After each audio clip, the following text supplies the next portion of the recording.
not playing a song. He's on the microphone, and then boom. With Jason Ross. No, he didn't. Yes, he did.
That's Chris.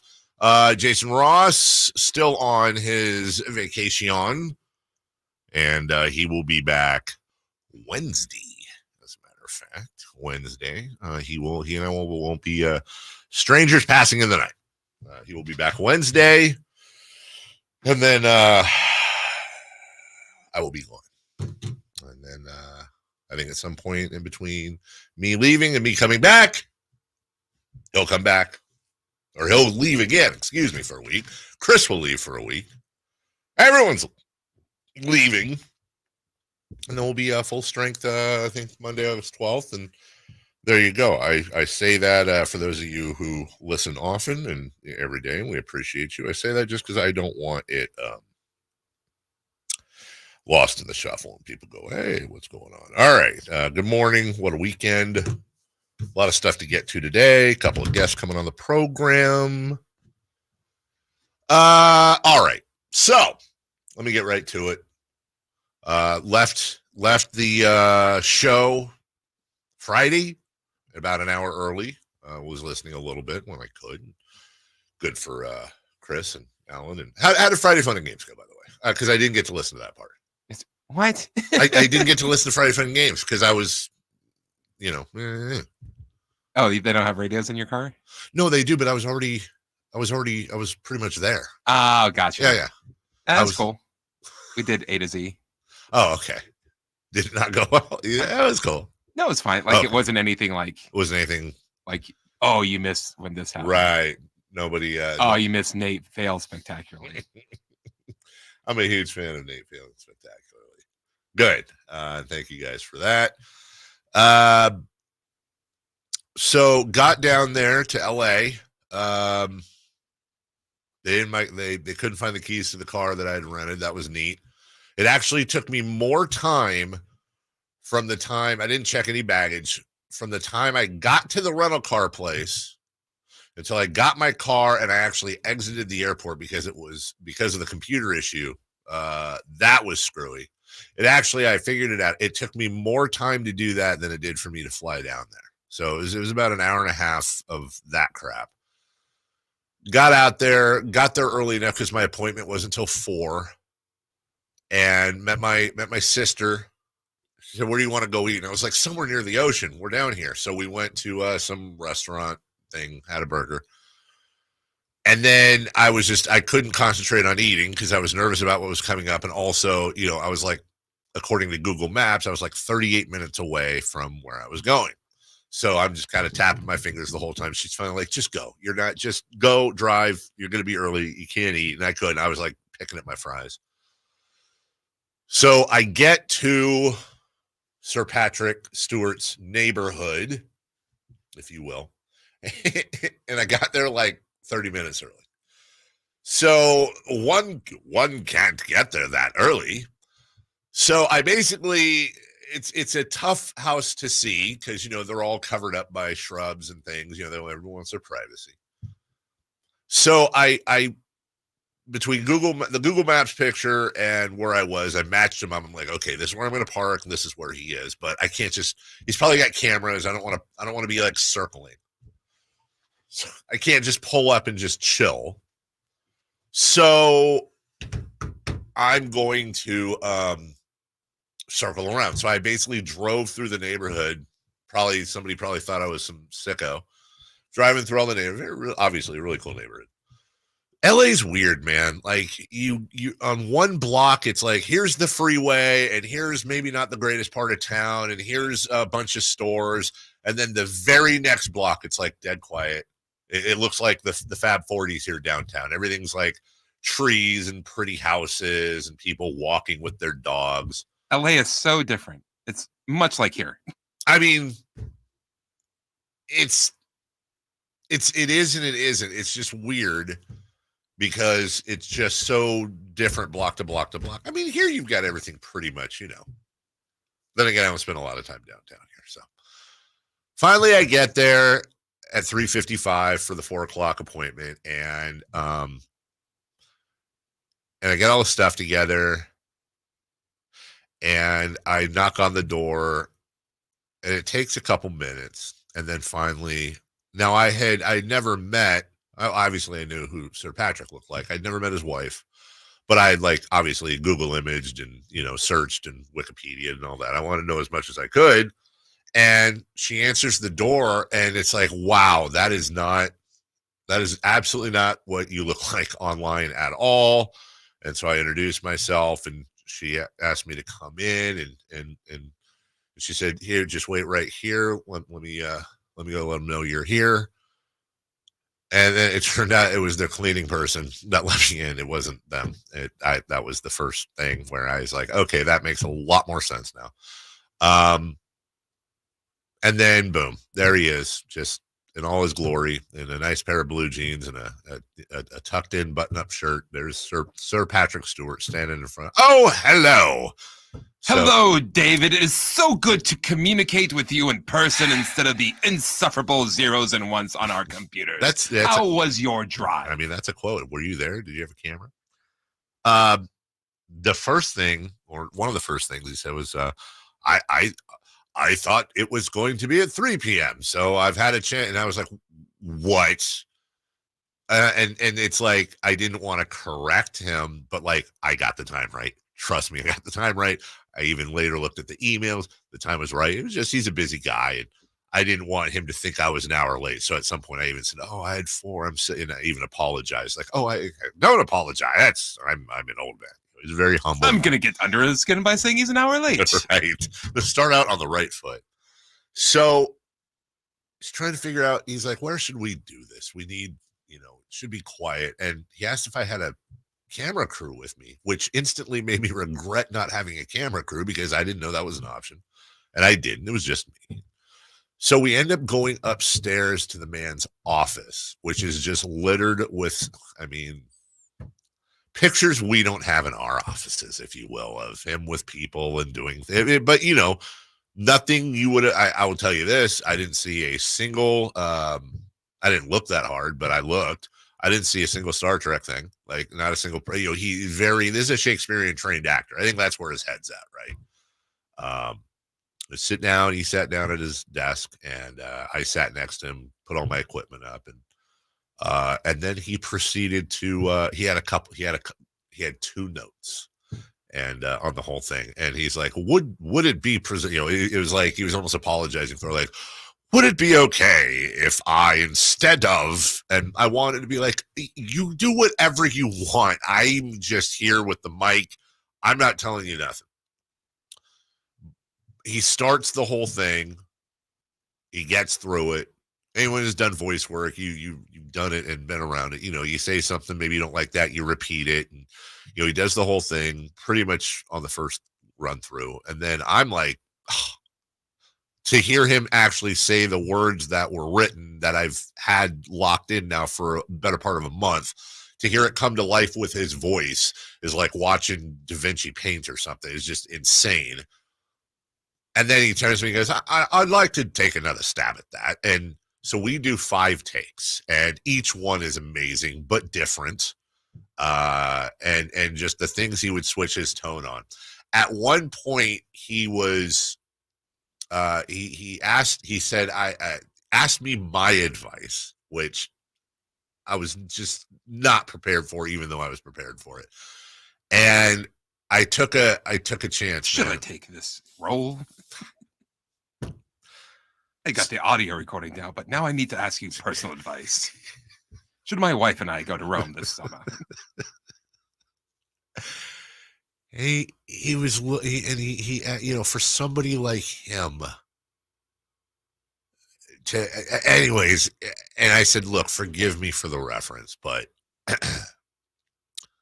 so there was an episode of Star Trek. It was a Captain Picard day, and you have 3 kids come up to the bridge, and at one point the elevator goes out, and you're stuck with these 3 kids on the elevator, and you had to change your tone quite a bit. It was commanding, but it was also gentle.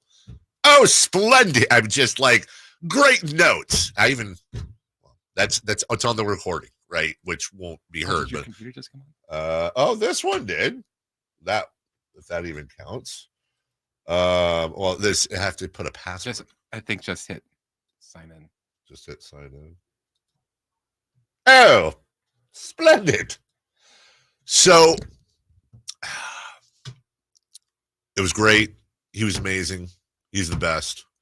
There's some stuff I would love, and I hate doing that. Like, I'd love to share this, but I can't. It's not fair to the audience. But like, I'm leading somewhere with this. Please understand that. So he's in the middle of like, he basically cut a couple hours out of his day to do this. And he's in the middle of, just, he's recording like Shakespearean stuff basically for I don't even know if I'm allowed to say it, and I don't want to take any. The last thing I would ever want to do is violate the man's privacy. I think you told us already. Did I? Crap. Yeah, he's doing like some stuff. Yes. Okay, I did say he was doing sonnets. Okay, thanks, Chris. So all I can say is like he worked. It wasn't. He treated how do I say it? What I loved the most is that I could tell he treated this like anything he did. Like, it wasn't like, oh, okay, the Huddersfield Town guys here. All right, here. Once upon a time, there was a soccer club. Blah, blah, blah, blah. All right, is that good, kid? Thanks. No, it was like the biggest project of his life. He treated it that way. He put the work. And that's why he's awesome. And it was like work. Like, I'm watching him, and you've done voice stuff. I've done voice stuff. For a long time, we've recorded stuff with our voice. It's a whole different thing with him, dude. It's like the levels he's at with his, I did not let that intonation. And this, I mean, you're like, oh, okay. That's a lot different than, hey, everybody, Carmichael Dave here. He's a perfectionist. That's why he's so awesome. So I guess I'll skip to the end. I didn't get the drop. I had it. And I told you before I went, I said, it's going to be like asking for the code red. And I just had to feel it out. And I assure you that in the end, it wasn't because of the reason I thought I wouldn't ask him, that I was just too scared or intimidated. It was that once I got in the environment and was working with him on this and kind of let go that he was Sir Patrick Stewart and actually just wanted to be there to help in any way I could possibly assist him. It was like, this is just so out of place. He'll do it. I knew he would have done it. I promise you he would have done it, and I'd have the drop here and we'd have a lot of fun with it. I guess just for a lack of a better term, it felt like it would be a little bit rude for me to ask him. And I weighed between, well, do I want to be a little bit rude here but satisfy the audience, or do I want to look like a schmuck to my audience but not be rude to the man who's donating his time? I erred on the side of not being rude. The good news is this will not, this will not be the last time we I see. That's what if you were to know, like, hey, you will be able to, you're going to go and record this with Sir Patrick Stewart. Yeah. but this is going to be the last. Oh, I would 100%. Oh, I would have asked. Yeah. Oh, 100%. That's what I figured why 100%. you did it. 100%. I 100% would have asked. I want to be friends with him first and then ask him. I knew that something, I was trying to prepare myself for every eventuality that would happen or could happen. What I didn't prepare myself for was how hard he worked at it. And of course, I didn't think he was going to be like some lazy, I didn't prepare myself for how much work it appeared to me it was for him, and how seriously he took it, and how just engaged, for lack of a better term, he was in the whole thing. And then in the end, when he, take the headphones off, well, do you need me to do any more? He was still, would you like another? I said, absolutely not. That was fantastic. And I even said to him, I don't want next year when I call you again for you to look at the caller ID and say, I don't want to do that. I want this to be fun for you. And he was genuinely excited at, again, I can't say specifically what we're doing with it, but what we're doing with it. And I'll have that. I'll have the finished product for you guys and when I get back from Europe. So the only other thing I would say is, just to give you an idea, the man walked me to the car and was just spinning stories. And he kept backing up and apologizing, or saying, I'm sorry for prattling along. I think he said at one point. And I wanted so badly to say, you don't want to hear the stories from an old man like myself. And I'm thinking, I will literally cancel my flight and get us 2 lawn chairs, and I will sit here and listen to you for 2 weeks. I'll quit my job just to listen to your stories. And I feel comfortable saying this because he gave me a copy of his book, and I read it over the weekend, and this is in the book. So he asked what we were doing over in Europe. I talked to him about it. He said, you do anything for fun? And I mentioned we're going to Liverpool because I'm a huge Beatles guy. Avery's a huge Beatles fan. We're going to go do the whole Beatles thing. He goes, well, funny you say that. I was at a restaurant not that long ago, and I'm there with my friend Paul, and we're sitting down and we're talking. And I even at that point I was like, just to make sure, are you talking? And I didn't even get the question. Sir Paul McCartney. Yes, I'm sorry. I'm with Paul and we're eating, and all of a sudden the restaurant goers, we hear somebody, and everyone looks at the door, and then Ringo comes in, and Paul beckons him over, and I had not met Ringo before. And it's a lovely chap. We're talking, and the restaurant is very silent, and everybody's pretending to eat their meal, but they're listening, and but one does not want to make it seem like they're eavesdropping, but we could they're listening. And all of a sudden Paul looks to me, and Ringo says, hey, I just realized something. Sir Paul, Sir Patrick, Sir Ringo, we have half the House of Lords here.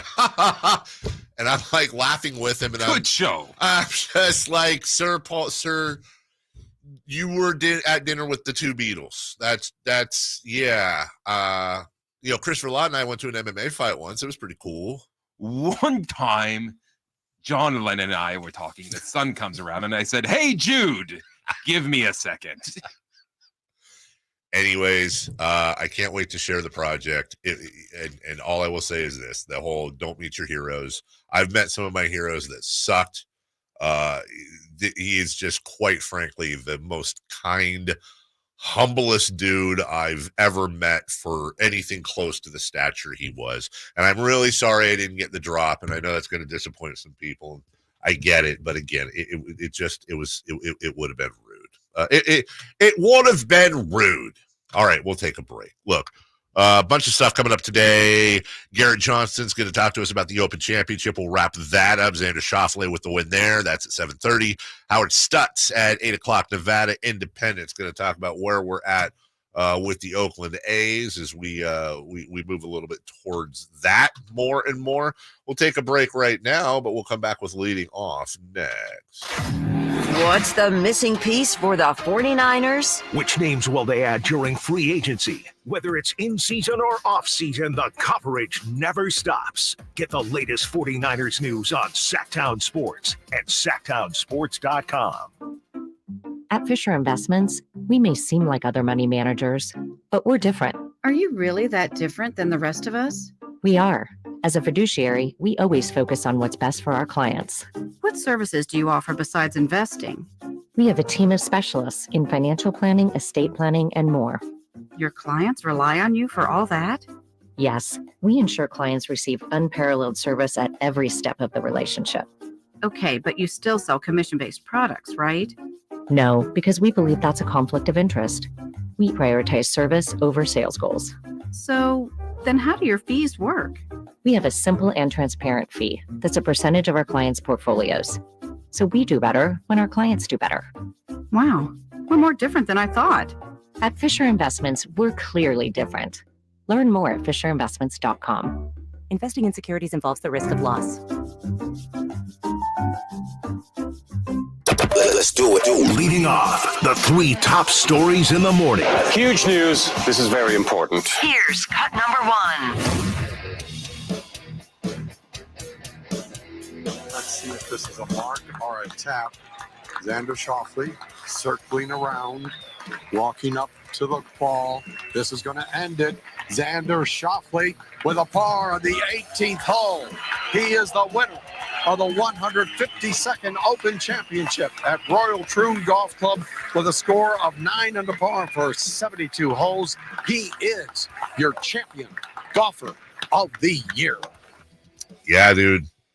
You want to take a championship by the neck, do what Xander Schauffele did, especially on that second 9 on Sunday. There were some thoughts that maybe Shane Lowry would come back after having a semi-disastrous Saturday. Scotty Scheffler was looming. Justin Rose was looming. My favorite guy, what's his name? Brown. Daniel Brown, who was seen just puffing a heater and taking a selfie with a fan. Thriston Lawrence from South Africa. I just love the name Thriston. And Billy Horschel was in the mix as well, which would have been cool. John Rahm ended up top 10. Bottom line is Schauffele just was, especially given the better conditions on Sunday, but still, he shot a 4 under 31 on the back, a bogey-free 65, which was his best round of the tournament by 4 shots, and he saved it to the end. 69, 72, 69, 65, $3.1 million. And I'm old enough to remember when the issue with Xander Schauffele was, oh, hey, we need the camera, by the way. The issue with Schauffele was he couldn't win a major. Well, now he's got 2. I believe 2 of the last 3, is it? And he's also the reigning United States gold medalist, who will now head to Paris to see if he can defend his gold medal title. So if you think about it, what a wonderful year for him, the ability to roll into the Olympics like that. And now you're looking at a guy with 2 majors, a gold medal, a chance for another one. And Xander Schauffele is a kind of a unique golfer in the sense that I think anybody dislikes Xander Schauffele. I also think a lot of people don't really know Xander Schauffele. He's just been there and does his thing and is good, great at times, but doesn't have the star power of a lot of other guys on tour, but also is just a good dude that people root for. So it'll be interesting to see his career continue to develop now that he's at the top of his game. And you got 2 majors. 2 majors, 2 out of the last 3. That's pretty damn good. So congratulations to Xander Schauffele. We'll talk about that at 7 a.m. And Garrett Johnston will join us at 7:30. In the meantime, cut number 2, please. Cut number 2. You train all season, train all off season. Every day you put into the work. Go to OTAs, training camp. Just it's a long season. It's a long year. and whatever week we're on, 27, something like that. We've been playing football since late July, and to come up short of a goal of a dream, it's not fun. A goal short of a dream. That's an interesting way to put it. Kyle Shanahan, and here we go. That was Kyle Shanahan, right? Kittle. Because I literally was just going to say Kyle Shanahan and George Kittle fool me sometimes. Have you ever noticed that? They have a very similar cadence. Kyle Shanahan, I think, has a little deeper voice. He does, but sometimes when he gets into like talking plays and stuff, he gets up. I'm glad I asked because that would have been stupid. Niner training camp opens tomorrow. A lot of training camps already open, and you might have seen clips with Patrick Mahomes and his first round draft pick catching passes, his wide receiver. The guy who broke I think it was John Ross's combine record with I think it was a 4.21 40. A lot of stuff's gonna. Here we go. Training camp's open. Hard Knocks cameras are rolling. It's all coming together, Pepper. Pretty soon, we'll have the debut of Hard Knocks. Pretty soon, we're gonna have ourselves some preseason games. As a matter of fact, in 10 days, Thursday, August 1st, Texans, Bears, ESPN, ABC, and won't that feel wonderful? And every year it's the same thing, by the way, and I love it. Every year it's the exact same thing. You see the Hall of Fame game, I can't wait. I am here for this. This is the best thing ever. And then the Hall of Fame game comes and you watch like 5 minutes. You're like, okay. Because I've always said, I think you're really watching for the graphics and the announcers. The game itself is whatever. You're really there for the graphics and the announcers. That's all anybody cares about because it will barely resemble football. So Niners training camp opens. Emil Fragoso will be down there pretty much every day. And Raider fan, don't think, even though we talk garbage on the chat, don't think I don't search for Raider stories. There's a very interesting story we'll get to at 8:13. The curious case of the Raiders training camp this year. It is rather unique and a little catty. You'll understand what I mean if you don't know the story already when we talk about it. Number 3, please. Cut number 3. And in closing, I would like to say this to the fans. No matter which Hall of Famer you're here to support today, or which team you cheer for, your presence is always felt.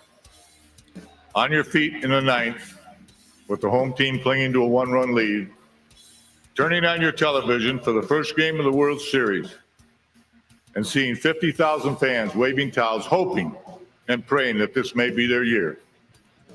Or a little boy or girl getting their first autograph and scurrying back to the stands to show mom and dad their latest treasure. Ladies and gentlemen, that's you. That's baseball. And this is the Hall of Fame. Thank you very much. That had to be Jimmy Leyland, right? Okay, thank you. Yeah. Old Jimmy Leyland. We're going to talk about that later. The 4 major names going into the Hall of Fame. I adore Jim Leyland. I loved him when he was a manager. I oftentimes was as a matter of fact, I can't remember what Jim was doing, but when Roger Craig left, I think it ended up being Dusty Baker, but at the time I was rooting for Jim Leyland. Always wanted him to coach the to run the Giants. And honestly, Bruce Bochy really reminds me at times of Jim Leyland. Probably not as fiery, at least that what we see as Jim.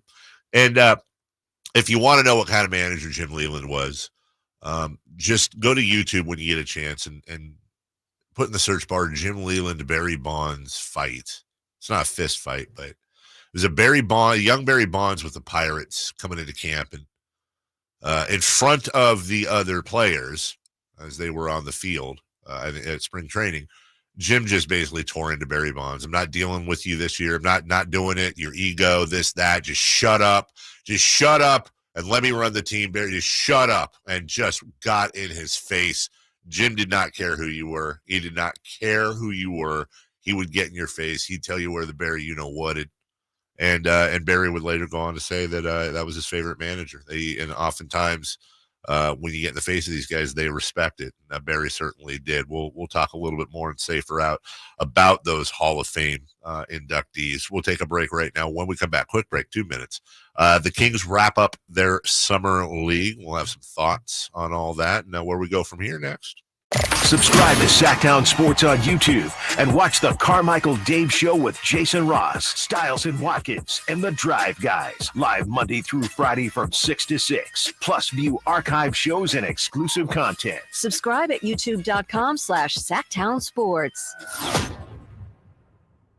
Sacramento weather is brought to you by Folsom Lake Kia. I'm Tamara Berg in the KCRA3 Weather Center. For your Monday, expect a comfortable morning start thanks to that Delta breeze. But by the afternoon, it's going to be sunny and hotter today. Temperatures will top out in the range of 104 to 108 across the valley. Get the latest forecast on the KCRA3 News and the KCRA3 app. Shop Folsom Lake Kia for special offers right now. I'm Coach Doug Christie urging you to visit my friends at Folsom Lake Kia and save big on your next new or certified pre-owned vehicle right now. Visit FolsomLakeKia.com. This is the story of the one. As a maintenance engineer, he hears things differently. To the untrained ear, everything on his shop floor might sound fine, but he can hear gears grinding or a belt slipping. So he steps in to fix the problem at hand before it gets out of hand. And he knows Grainger's got the right product he needs to get the job done, which is music to his ears. Call, click Grainger.com, or just stop by. Grainger, for the ones who get it done. Thanks for calling Discover. This is Diego. Hi, Diego. It's Jennifer Coolidge. I just want to say your cashback match makes me feel so special. It really inspired me. That's great. Doubling the cashback you've earned at the end of your first year is what we do. Well, I'm doubling everything now. Double dating, double dipping, double feature, double header, double whammy. Basically double or nothing. You earn, we match. Discover Cashback Match. See terms at discover.com/credit card. Unleash your backyard's potential with Premier Pools and Spas. As the region's top pool builder, no challenge is too difficult for us. Let us create the perfect pool for your home and your budget. Call or search Premier Pools and Spas and get started today. CSLB number 589234.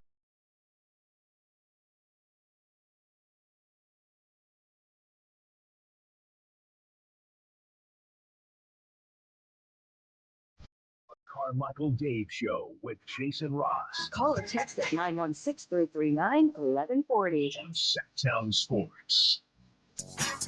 All right, welcome in. Hello to everybody in the chat. MC, of course, the chat captain. AB, Aaron, TR, Mark. They're already getting raidery. I'm not raidering today. I'm not biting. It's training camp, man. Training camp's open. Everybody's undefeated. Everybody should be excited. We should all unite as NFL fans.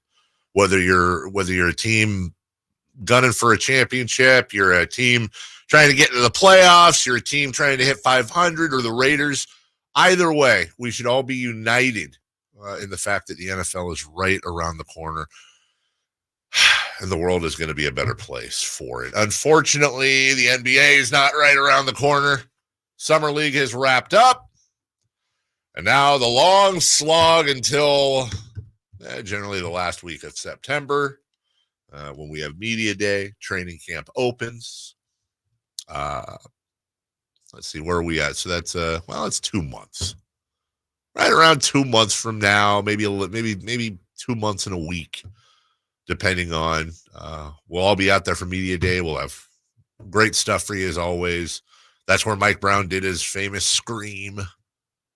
That's where we get to ask all the fun stuff leading in. And then training camp opens a week later, preseason, and we're off to the races. Football will have already started. And I saw one of those polls go around over the weekend. What's your favorite sports month? Is there much of an argument against October? Can you present an argument you believe in, not just to do it? That can somebody argue against October for me? Because I feel like it's a really easy answer. Not that there aren't other great months. But October, you've got baseball, World Series. NFL football is in, week 4, week 5, let's say, to start. Full swing. NBA season starts. If you're a hockey person, NHL season starts. It's the one time a year where you can actually have all the games going on. You can literally have all 4 sports going at once. There's usually 2 or 3 of those now that the NBA has moved their start back. So there's no other month where you have all of the sports going at the same time. Your Premier League's going, Chris? April. Give me the argument for April. No, April has every sport playing. Not football. Oh, yeah, you're right. College football. I was thinking of the I'm not going to talk about it. Yeah, you have college football, which college football is starting. As a matter of fact, college football is going to start here within the month, which is great. It just and by the way, you're also done with summer. The air gets 3rd, 4th week of October, but air starts to get a little crisper at night. And I've said this 1,000 times, nothing beats a football Sunday, the sound of Scott Hansen in red zone, the smell of some smoked meat coming out of your barbecue. It's 10 a.m. in October, and you're about to get indentations on the old cheeks from sitting in your chair all day, just watching football. Love it. In the meantime, though, Summer League's wrapped up. Kings finished 2-3. They did beat the Suns over the weekend. I have found the last 2, and this, I guess, is a good thing. The last 2 Summer Leagues have been incredibly boring from a Kings fan point of view. And this one, last year, it was because they didn't have a pick. They traded that for, the whole Rashawn Holmes thing to extend Sabonis, and we would have watched, what was his name? Olivier Maxence Prosper or whatever. This would have been more of a fun summer, I think, provided he did well, if we could have watched Devin Carter, but, he has the shoulder situation. Not that it wasn't fun watching Keon Ellis, not that it wasn't fun watching Adonis Arms in that opening game, go crazy, but really ultimately, it seems like there's just not a lot of energy around Summer League, at least from the fan base right now. And I totally get that. They finished 2-3. I think Memphis and Miami play for the title tomorrow. I might have that right. I might not. That's at least what it says, I think, on the calendar. And when it comes to Summer League and what you were looking for, I'm not going to manufacture an answer. I don't know what we learned from. Did we learn anything about Keon Ellis? Still plays all NBA level defense. He had a couple really good offensive games. He had a couple stinkers. Were there any young guys on the team that stood out that you think, oh my God, that guy's got to get a roster spot? Not really, although I would imagine, as much as I hate to say it, Drew Timme will get a preseason camp invite, along with a couple others, but it will be interesting to see if they're ready to have him. I don't think it'd be out of the realm of possibility to have Drew Timme be really your third backup center. And then you go with a 5 spot of Sabonis, Len, and Timme, because they do have a couple upper roster spots. You need 4s. You need power forwards, because right now, really, what do you have? I know I'm forgetting someone. You have Keegan Murray, you have Trey Lyles, and then is it McDaniel? Who's the kid that we just got that barely played? Not McDaniels, whoever. Anyways, I think unless I'm forgetting somebody else, I think you're a little bit weak on the wings. And looking at the chat right now, I see some people both there and on the text line saying, I didn't really watch any Summer League. I watched the first game, but then after that, it just. But for the people that went down, I'm sure they had a great time, by the way. You get, I think, 76 games over the course of 10 days. You can see a bunch of. It really is despite the weather and all that, it really is a very unique thing, Vegas Summer League. And if you're a basketball junkie, they've really made it a very cool thing. We'll take a quick break. When we come back, safe or out, we'll focus on 3 brand new Hall of Famers and different questions for each one before we get back to the Open Championship and more that happened over the weekend, including the All-Star game and the WNBA. We'll take a break. Safe or out next. The Sacramento Kings play here. He's got the triple. Sacramento takes the lead. Get your Kings fix all season long right here on your home of the Sacramento Kings, Sacktown Sports and SacktownSports.com. Whitey here reminding you that not all gas grills are created equal. Bring out all the delicious flavors in your grilled meats with the amazing Napoleon Prestige and Prestige Pro line of outdoor cookers. My Napoleon Stainless Steel Pro Series gas grill has turned me into a grilling pro with features other grills cannot match. They're built different, built better, built to last. Made with premium stainless steel that boasts quality and a lifetime warranty. I may never want to cook indoors again. Napoleon grills and accessories are now available at your nearby Amy's, Ace Hardware in Sacramento, and now El Dorado. If you've been on the American River, it's uphill, it's downhill. There's trails everywhere that you can walk, and it just makes you happy. And I couldn't walk, and it was terrible. I was turning into a real crab. I went to the Good Feet store, and I tried on the arch supports. I could not believe that I was not in pain. I can walk, I can run, I can jump, I can do anything. My name's Terry, and that's my Good Feet story. The Good Feet store in Sacramento, Roseville, and Vacaville. You did it, Boston. The Celtics are NBA champions. It's time to come together and celebrate in style. Go to NBAstore.com right now to get all your championship gear. The official locker room collection with t-shirts for the whole crew. The official locker room hat, and everything you need to celebrate the Larry O'Brien Championship Trophy. Celtics fans, it's your time, so get your gear. NBAstore.com, a Fanatics experience. 18 number ones. What was I thinking? I won't Countless ACM and CMA awards. get somewhere on Sold out world tours. And now, Dierks Bentley is coming to Sacramento for Country in the Park 2. getting drunk all the time. September 28th at Hart Health Park at Cal Expo with Parmalee, I love you just the way Dasha, Kelsey Hart, and more. Plus line dancing, food trucks, and more. Tickets available now at CITVFest.com. Brought to you by McKee Brothers Plumbing, Rooter, and Heat, and Dawson Oil Company. There was always a crowd gathered around our dining table when I was growing up. Hi, I'm Frank LaRosa with a word about Naturewood Home Furnishings. Everyone was welcome at my mother's table, so holidays, birthdays, and celebrations always included family and friends. I used to think I was the most popular kid in the neighborhood until I realized that my friends were really there for my mother's incredible cooking. Years later, when I bought my own dining table from Naturewood, I made sure it was large enough to make friends feel welcome. And right now, during Naturewood Home Furnishings' Dine in Style sale, you have an opportunity to find the perfect dining room furniture to help you create your own treasured memories. Choose from casual to formal or anything in between. Visit Naturewood Home Furnishings during the Dine in Style sale off Highway 50 at Hazel.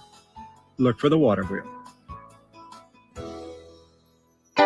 Hot summer savings now at Maida Chevy with $12,000 off MSRP on every new Silverado half-ton Turbo Max in stock after rebate. $12,000 off every Silverado LT Turbo Max at Maida Chevy with at least 5 at this price. Hot summer savings up to $12,000 off MSRP exclusively at Maida Chevy at MaidaChevy.com. Sacramento Silverado headquarters. Together, let's drive. Not available with special financing, lease, and some other offers. Must trade in 2010 model year or newer and 73124. Made a great deal at Maida.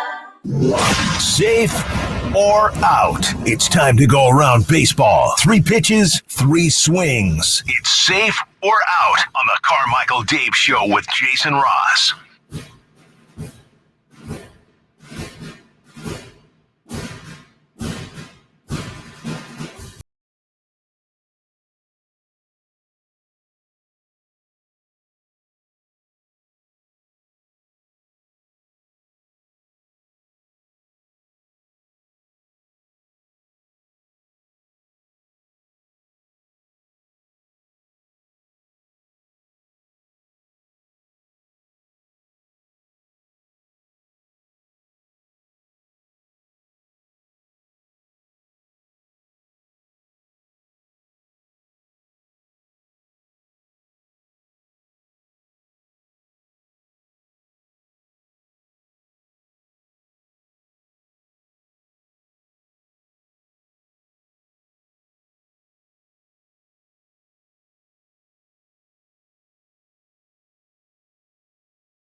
Nick Castellanos being an absolute alien. I don't know what's going on there, but his timing might be the greatest in sports history, or worst in sports history. We'll explain that to you at length at 7:43. In the meantime, safer out. Christopher Law, question 1.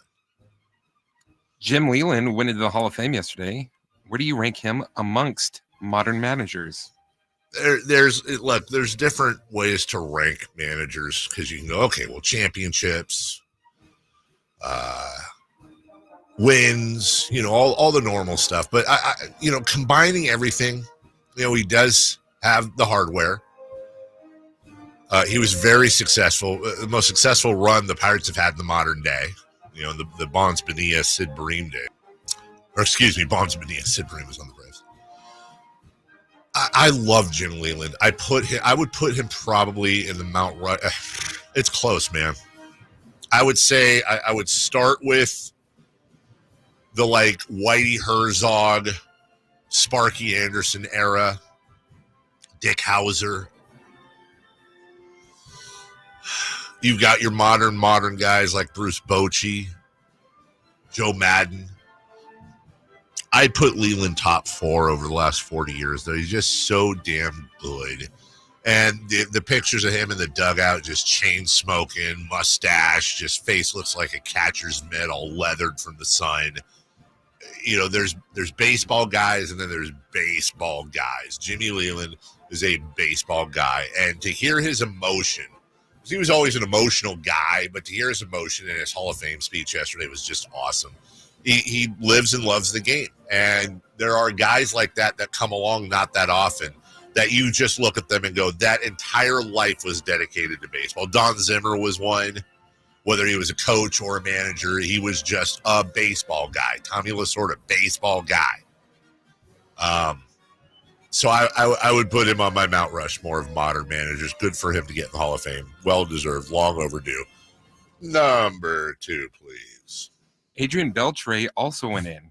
Was he deserving? So I asked this question, and before somebody freaks out when I wrote the question, I wrote it specifically so I could slobber all over Adrian Beltre. Yes, of course he was deserving. He was beyond deserving. I have gotten into fun barroom debates before about Adrian Beltre, that you could argue that he is the most underrated modern player in baseball history. Legit, Adrian Beltre is so underrated. First off, let's talk about longevity. 21 years. There's probably 2 non-giant baseball players I love talking about more than anyone, and it's Mark Burley and Adrian Beltre. Burley, because he threw 200 innings every single year pretty much his entire career. Won't be a Hall of Fame. Adrian Beltre played 21 years. He started out with the Dodgers at 19 years old, all the way till he was 39. Take a look at some of these numbers, dude. 477 home runs. 3,166 hits. Over 400 home runs, over 3,000 hits. I guarantee you there's people out there that didn't realize he was part of the 3,000, 4,000 club. 1,700 RBI.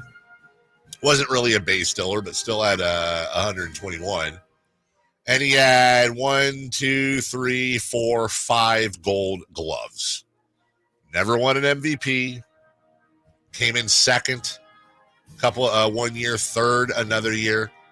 Had a year where he hit 48 home runs and 121 RBI.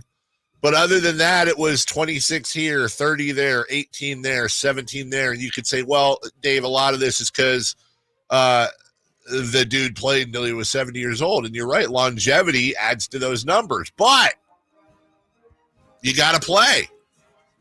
And he gave the major leagues 21 very, very, very, for the most part, very good seasons. Also had one of the most devastating baseball injuries ever. Yes, he did.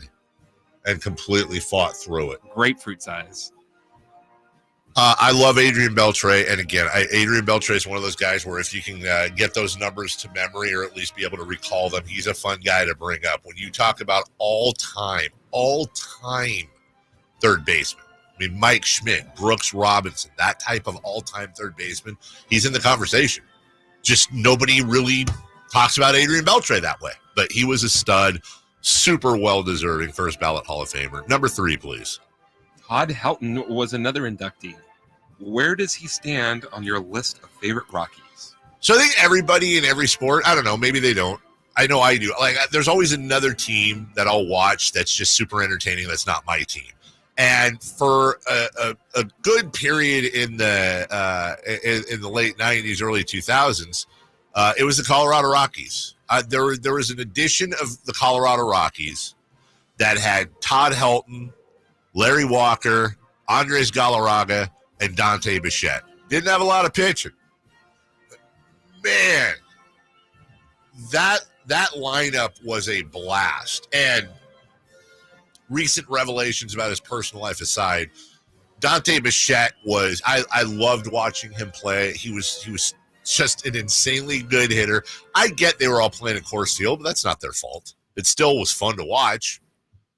And I always thought Dante Bichette, the thing with him his whole career is I was convinced he would eventually be a New York Yankee. He just looked like he belonged in pinstripes. Never did happen. Helton, remember, Helton was a guy that I want to say started over for a year. Did he start over or was he a backup? Maybe he was the backup to Peyton Manning at Tennessee, a quarterback. I mean, you want to talk about a two-sport star? You're backing up Peyton Manning? Backup. Huh?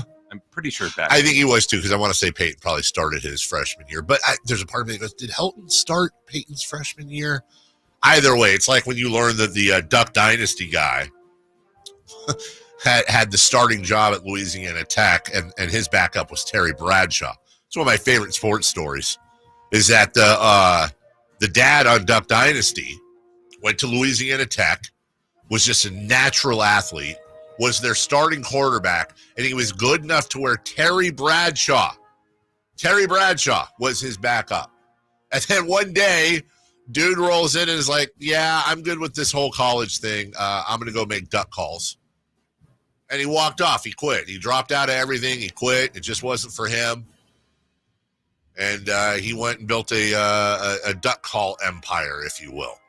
In this case with Todd Helton, though, I mean, the dude was like, 90s version of Giancarlo Stanton, but a better probably overall hitter. But I would say my favorite Rocky was Larry Walker.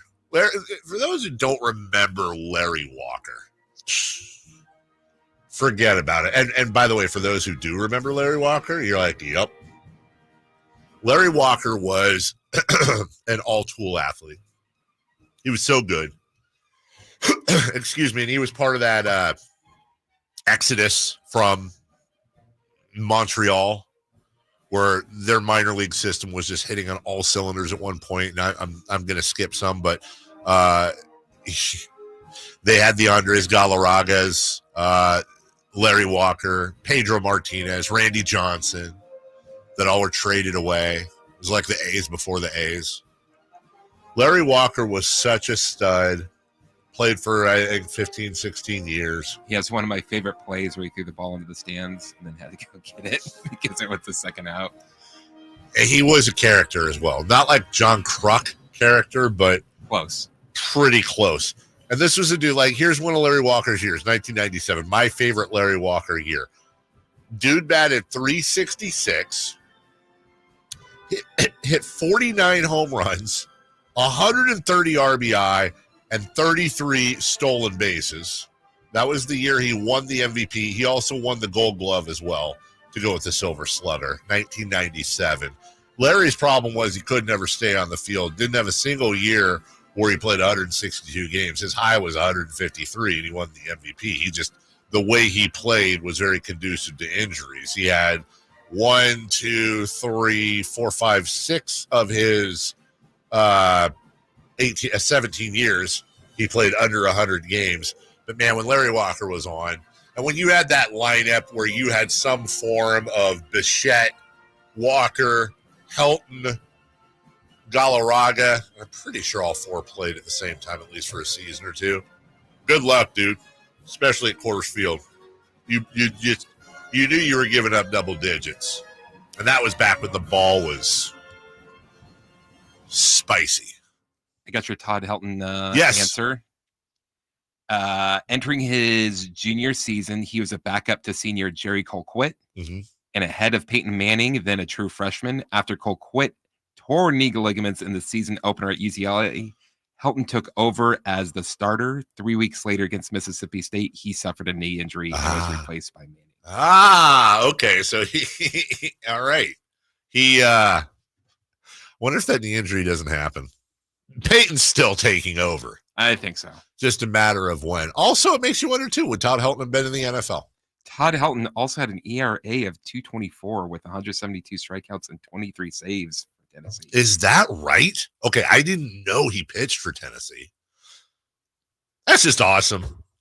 You played enough to play. You were a good enough athlete to start at quarterback for Tennessee, play on their baseball team and play quite well as a pitcher, and then you end up having a Hall of Fame career as a batter. That's just what we call one of the natural athletes, if you will. So Todd Helton, very, very deserving.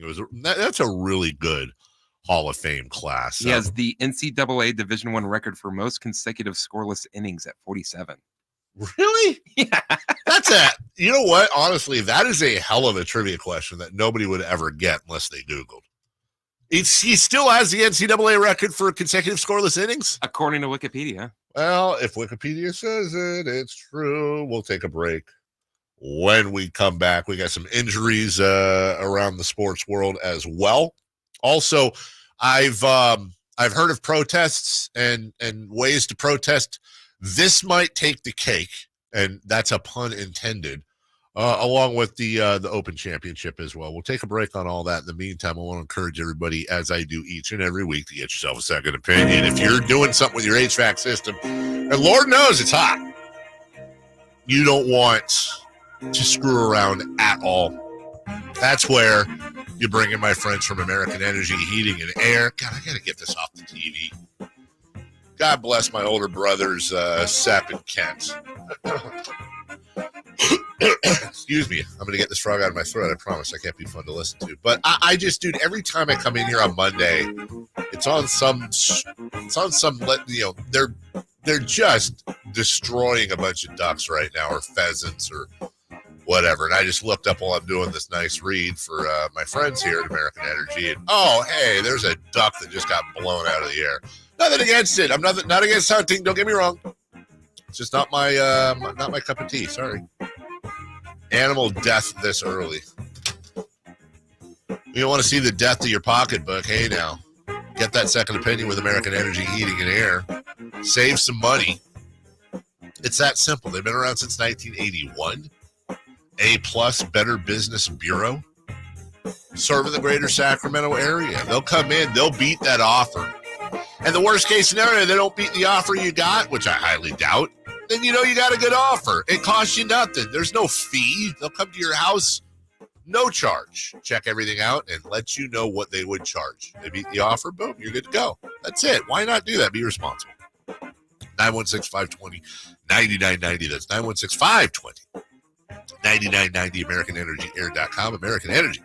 Making the uncomfortable comfortable. We'll take a break. We'll get to some of those stories, including we now know who the flag bearer will be at the opening ceremonies for the United States. I know some of you are going to love this. We'll get to that next. Did you miss any part of our live local shows? Don't worry, you never have to miss them again. Check out SacktownSports.com and search our podcast page and play our shows when you want. The Carmichael Dave Show with Jason Ross, Stiles and Watkins, and The Drive Guys. Plus, other podcasts like Return of the Empire, Return of the Roar, the Stingers Up podcast, and Golf to Go with Frank LaRosa. They're all available right now on SacktownSports.com. I didn't ask to be thrown in the streets with nowhere to go. I didn't think I'd survive. But I did ask for help, and Covenant House was there for me. 1 in 10 young adults will experience a form of homelessness this year. For these kids who didn't ask to be put in this unthinkable situation, Covenant House is there. Covenant House helped me break the cycle of homelessness in my family. They gave me the love that I needed. Over 2,000 young people will sleep safely in a Covenant House bed tonight. When youth who are experiencing homelessness have a hot meal, a safe place to sleep, medical care, and love, they can overcome heartbreaking challenges and have a brighter future.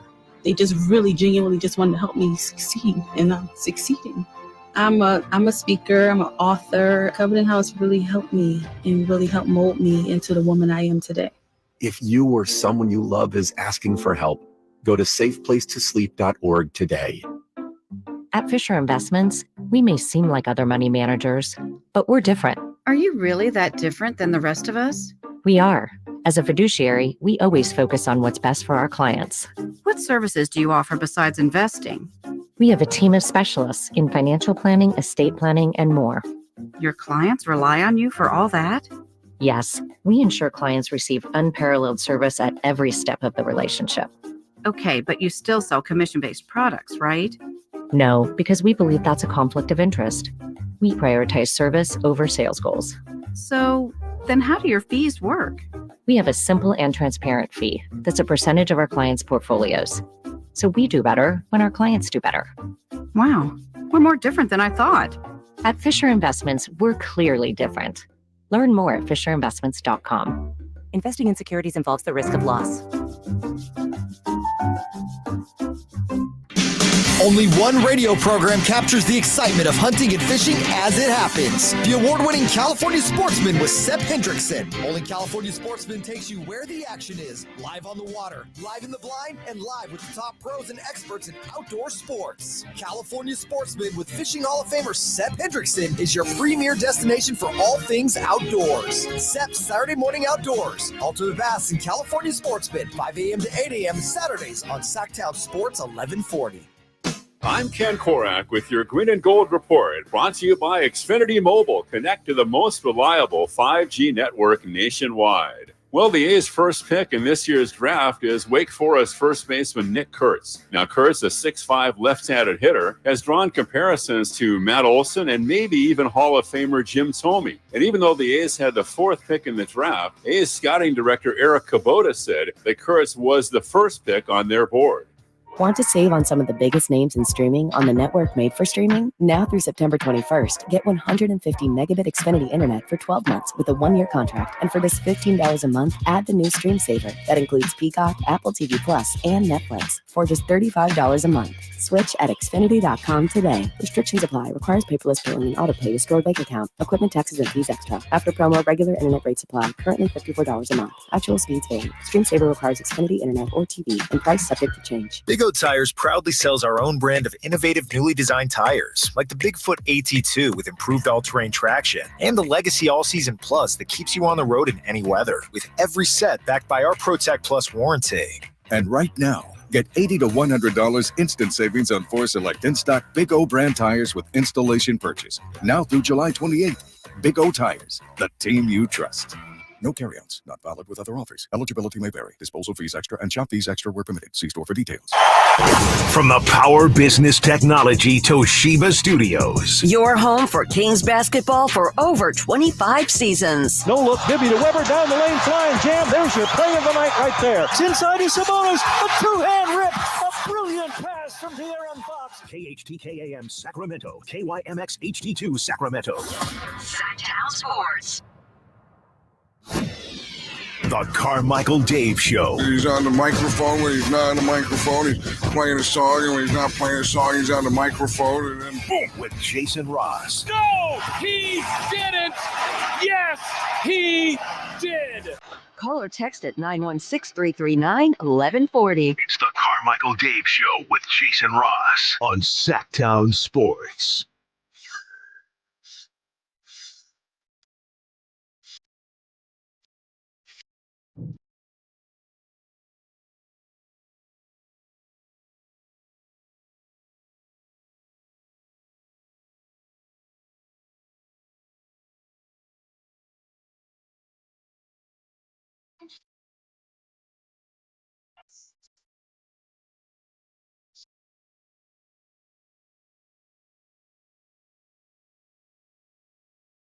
Hour 2. Garrett Johnson will join us at the bottom of the hour. Talk about the Open Championship. LeBron James LeBron James will be your flag bearer for the Team USA at the Paris Olympics. He has been voted by his fellow Olympians to do so. I like that they do that. I like that they vote and it's not, hey, some dude in the back room saying you're the guy. So, I know we've got mixed opinion. I asked a question on social media over the weekend, by the way, who is basically, I'll clean it up for the air, but who is like the athlete right now that there's not a lot of apathy one way or the other? You're either a fan and you love him or her, or this guy or girl, I hate them. They suck. They're terrible. And a lot of answers. Someone said Logan Webb, by the way. What? Who doesn't like Logan Webb? Even if you're not a Giants fan, does Logan Webb do anything dislikable? I know I'm biased, Rockland Giants. I get it. I admit my bias, but I'm trying to think like Logan Webb, just Logan Webb's. He's a good pitcher. He doesn't. Is there something weird with him I don't know about to other people? No idea. Angel Reese, Harrison Butker, a lot of Ronaldos. All right, that's a good one. Aaron Rodgers, Luka Doncic, Brooks Koepka. Luka's a good one. Luka's a really good one. Juan Soto. I think Luka's interesting because the people that pick their side just look at one thing and don't look at the other thing. I just look at his whining and his complaining and his big fat body. It's just sloppy gut hanging over his belt. But then I'm not taking into consideration his 40, 20, 15 games or something like that he'll just have out of nowhere. Not even out of nowhere. It's just oh, crap, he's on. And now I'm thinking about Luka, by the way, because I'm with you on messing with him, mainly because it's out of spite and hatred that we didn't pick him. But does Luka really do anything off the court that makes someone mad? Is he annoying off the court? You see the picture of him with a beer someplace, game day or whatever. Is that? No. That's almost likable. Hey, he drinks a beer. He's in the hookah shop. He's just kind of Luka. But yeah, I'm with you on that. The king of this type of player that you're talking about, I think, is Tim Tebow. Because Tim Tebow was just absolute garbage to a lot of people, and other people was he doesn't get a fair shot, and he could be the greatest player of all time. So Tim Tebow is interesting because he played for Florida, and I'm a Florida State guy, natural hatred, and he beat our asses quite a bit. Also, I'm not a religious guy. Tim Tebow, devout. I actually thought he got a really fair shot, and yes, he wasn't good at the NFL level. Good enough. He's a world-class football player, just not world-class enough to be matter in the NFL.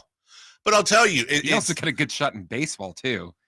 Yeah, that people are oh, but you could have played in the majors. Here's the thing. I ended up on the side of I really liked Tim Tebow. I really, in the end, was you know what, dude? I may not be able to, you're putting the Bible verses on your eyeliner, not eyeliner. What's that called? The stuff that the stickers that go underneath your eye black. They have Philippians 19:12 or I don't know, whatever it was. And look, I'm going to go down a really bad road here. I'm sorry. But again, I'm not a religious guy. I'm not. And I've like everyone has strong feelings about that stuff, and it's a third rail, and I don't want to get on it. But I always especially with where we work. But when I see the kids bicycling around, the Mormon kids that are bicycling around in the white shirts and the ties and the name tags and stuff, right? I know they get made fun of a lot. I'm always you know what, dude? These kids are 18, 19 in a city they don't know, bicycling around getting doors slammed in their face all day long. And I know the temptation is just to be annoying. And I get it. But part of me is these kids are they're not out doing crappy things and drugs and God knows what, they're not raising heck. They're knocking on people's doors and getting doors slammed in their faces trying to share something that they strongly believe in. Like, there's something about me that I respect it. And anytime you would never guess this is true. Anytime they come to my door, I always want to give them bottles of water. I always ask them, do you guys need water? Hey, I'm good. Like, I'm not your guy. Trust me, I'm not your guy. But like, are you guys thirsty? You want to come in and cool off for a second? Like, I respect that. They're good people. Same thing with Tim Tebow. Like, I didn't believe in anything he believes in. But like, there's something about someone that like, when you put yourself out there to get, people to take shots at you, to try to bring you down, when you know that, like, sharing this thing I believe in, and obviously if you're like, hey, Hitler was great, well, okay, you might believe in that, you should get brought down. But I'm talking about like something, at least admirable or honorable, and you're gonna get killed by social media and the public and all that, and you're gonna get made fun of by teammates and all that, but you still do it. Not to mention, a good-looking guy that seems like a nice guy, just doing his best. People made fun of him because he wasn't that great in the NFL. People made fun of him, including me probably, I'm sure. Crack a couple jokes at Tim Tebow trying to play baseball. But in the end, what was he doing? He was trying to play baseball. He was trying to play in the NFL. He was doing his best. It wasn't good. Good for him to try. Like, I feel like not all of Tim Tebow, but a lot of Tim Tebow, like, that's a good role model. That's nice guy, polite, sweetheart, tries his best, has fun. That's what I tell my kids. Try your best and have fun. Now, I get that there's some people probably rolling their eyes at me saying that. That's not the world we live in. We're all incredibly cynical. But I don't know. I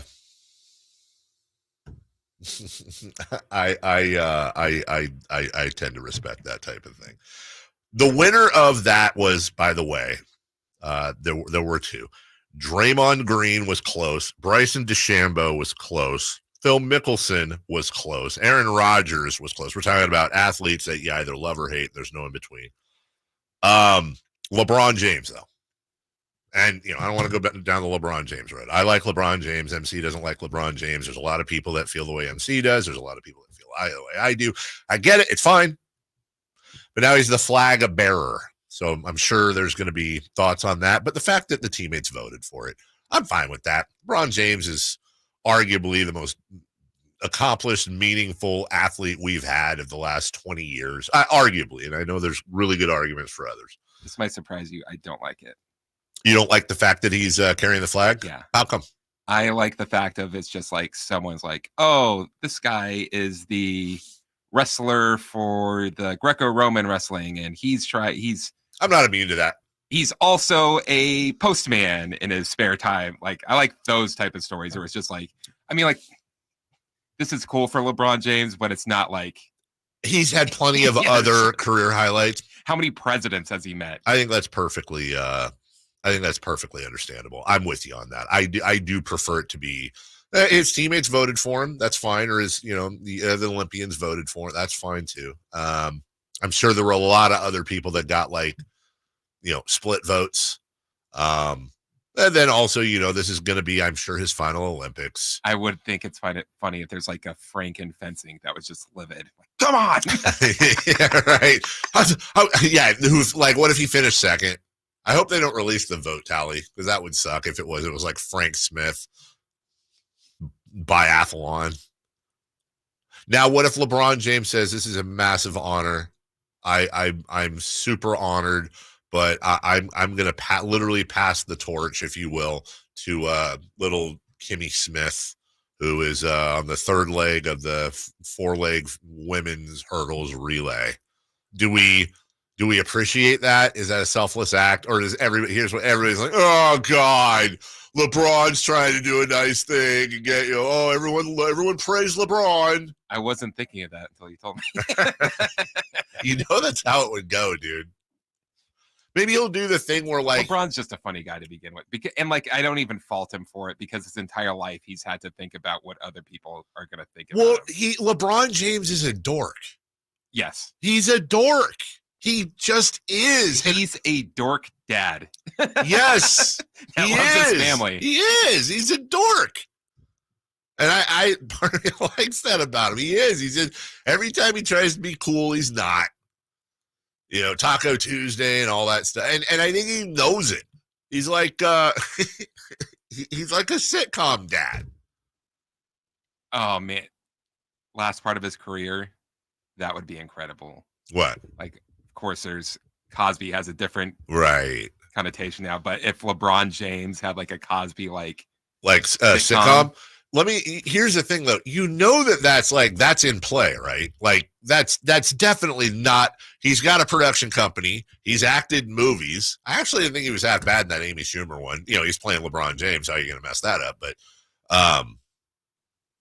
it is absolutely in play for LeBron James to do a sitcom someday. I could 100% see that. Maybe what if he did the thing where like he held the flag and then like invited people up to like, you know, hold it for a few steps and then they pass it on and he just starts with it and ends with it, but like gets others involved.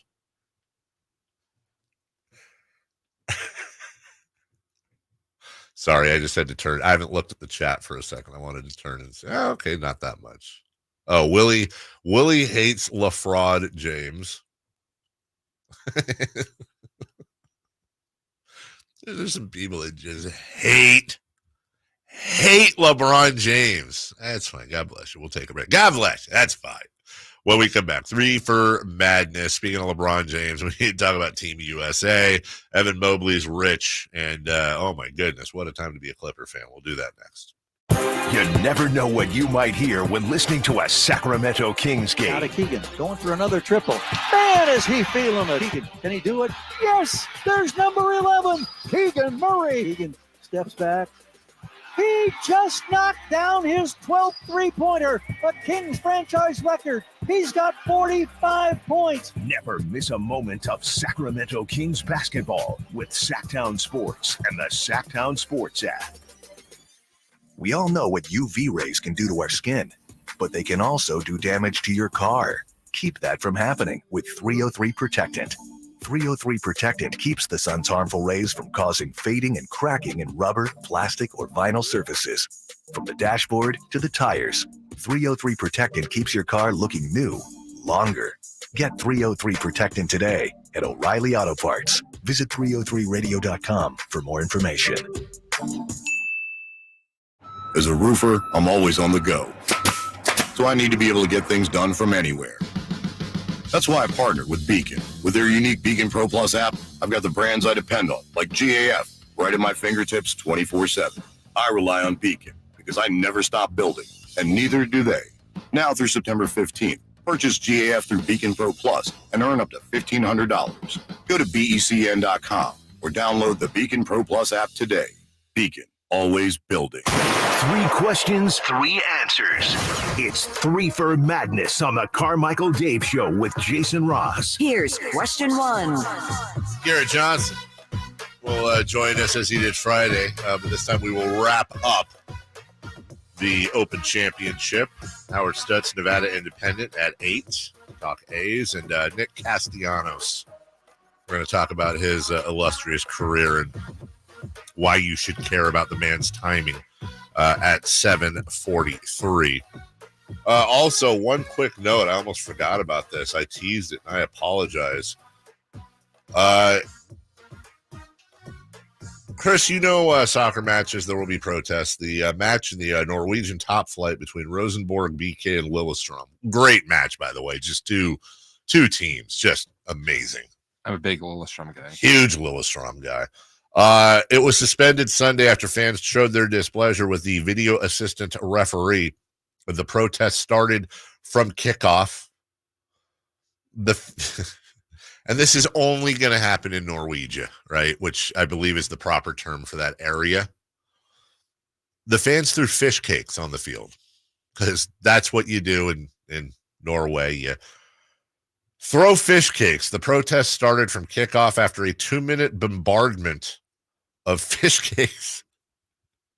The ref stopped the match and sent the players to the dressing room. The match was restarted, but the protests intensified with tennis balls and smoke bombs being thrown onto the field. The referee abandoned the match around the half-hour mark with the score 0-0. First off, I don't even know what the hell a fish cake is, but I assume it's like a hash brown, but with fish. Yeah, I'm looking at it right now. It's like a crab cake, but with fish. Okay, fine. Perfectly okay, I guess, if you like fish. Secondly, can I ask you a question since you're a soccer guy? Like, they're playing that match, and the fans protest and throw fish cakes, and they have to abandon it. Why don't they just award that as an automatic win for the road team? Like, hey, if you guys stop the match, your team loses. Wouldn't that at least help? That happens in a lot of cases. I don't know why it doesn't happen in every case then. Like, that's a really good way to get the home fans to shut up. I think it's just I think that's just a decision. Or was it like, this is pretty early. What was Was it maybe preseason or something? Yeah, maybe. Yeah, maybe. But it says the match in the Norwegian top flight between those two teams. It doesn't say anything about preseason. Either way, here's my rule. If protests stop a match, then the home team loses. Take care of it real quick. Because you might be mad about something, but you're not mad enough to lose 3 points. Unless, of course, you're getting relegated, then you don't care. 3 for madness. Basketball time, question 1. Team USA barely beat South Sudan. Is that a blip or a worry? Okay. Mariel Shayak, and I apologize, I'm going to mangle these. Nooni Omat, Wayne Gabriel, Bol Cool, Karlik Jones, Kaman Milwak, JT Thor, there's an ex-NBAer, Majok Dang, Jackson McCoy, and Peter Jok, J-O-K. That's your roster that played for South Sudan. Now, listen to me. I don't mean any disrespect to South Sudan. I really, truly don't. But South Sudan and that roster shouldn't be in the vicinity of making it a game with Team USA. And they were up 58-44 at the half. They outscored the U.S. after the U.S. got serious in the third and outscored South Sudan 37-18. They turned around and outscored the United States 25-20, and they had a chance to win it at the end.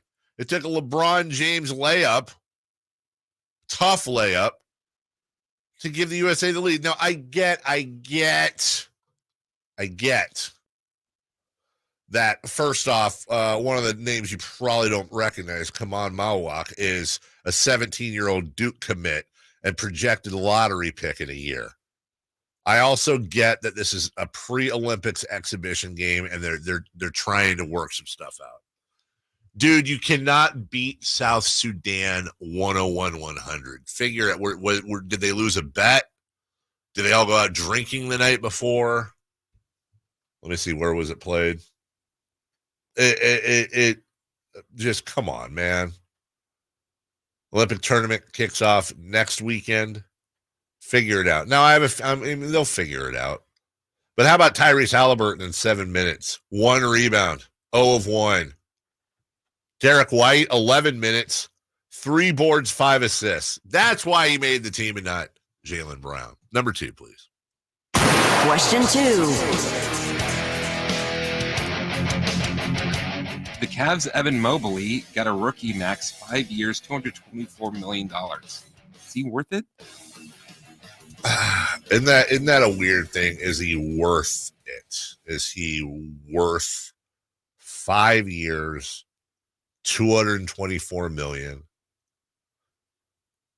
That's almost $45 million a year on a rookie extension. The salaries are just getting amazing. He is the number 2 choice odds-wise to win the Most Improved Player award next season. He's actually tied. You know who he's tied with, Chris? You know who's along with Evan Mobley, the odds-on favorite to win Most Improved Player next year? I feel like I could give you literally a whole show and you wouldn't guess. No. Victor Wembanyama. What? He's the odds-on favorite to win Most Improved. I guess they're saying he's just going to have Such an amazing jump, followed by wouldn't he just have to be insane?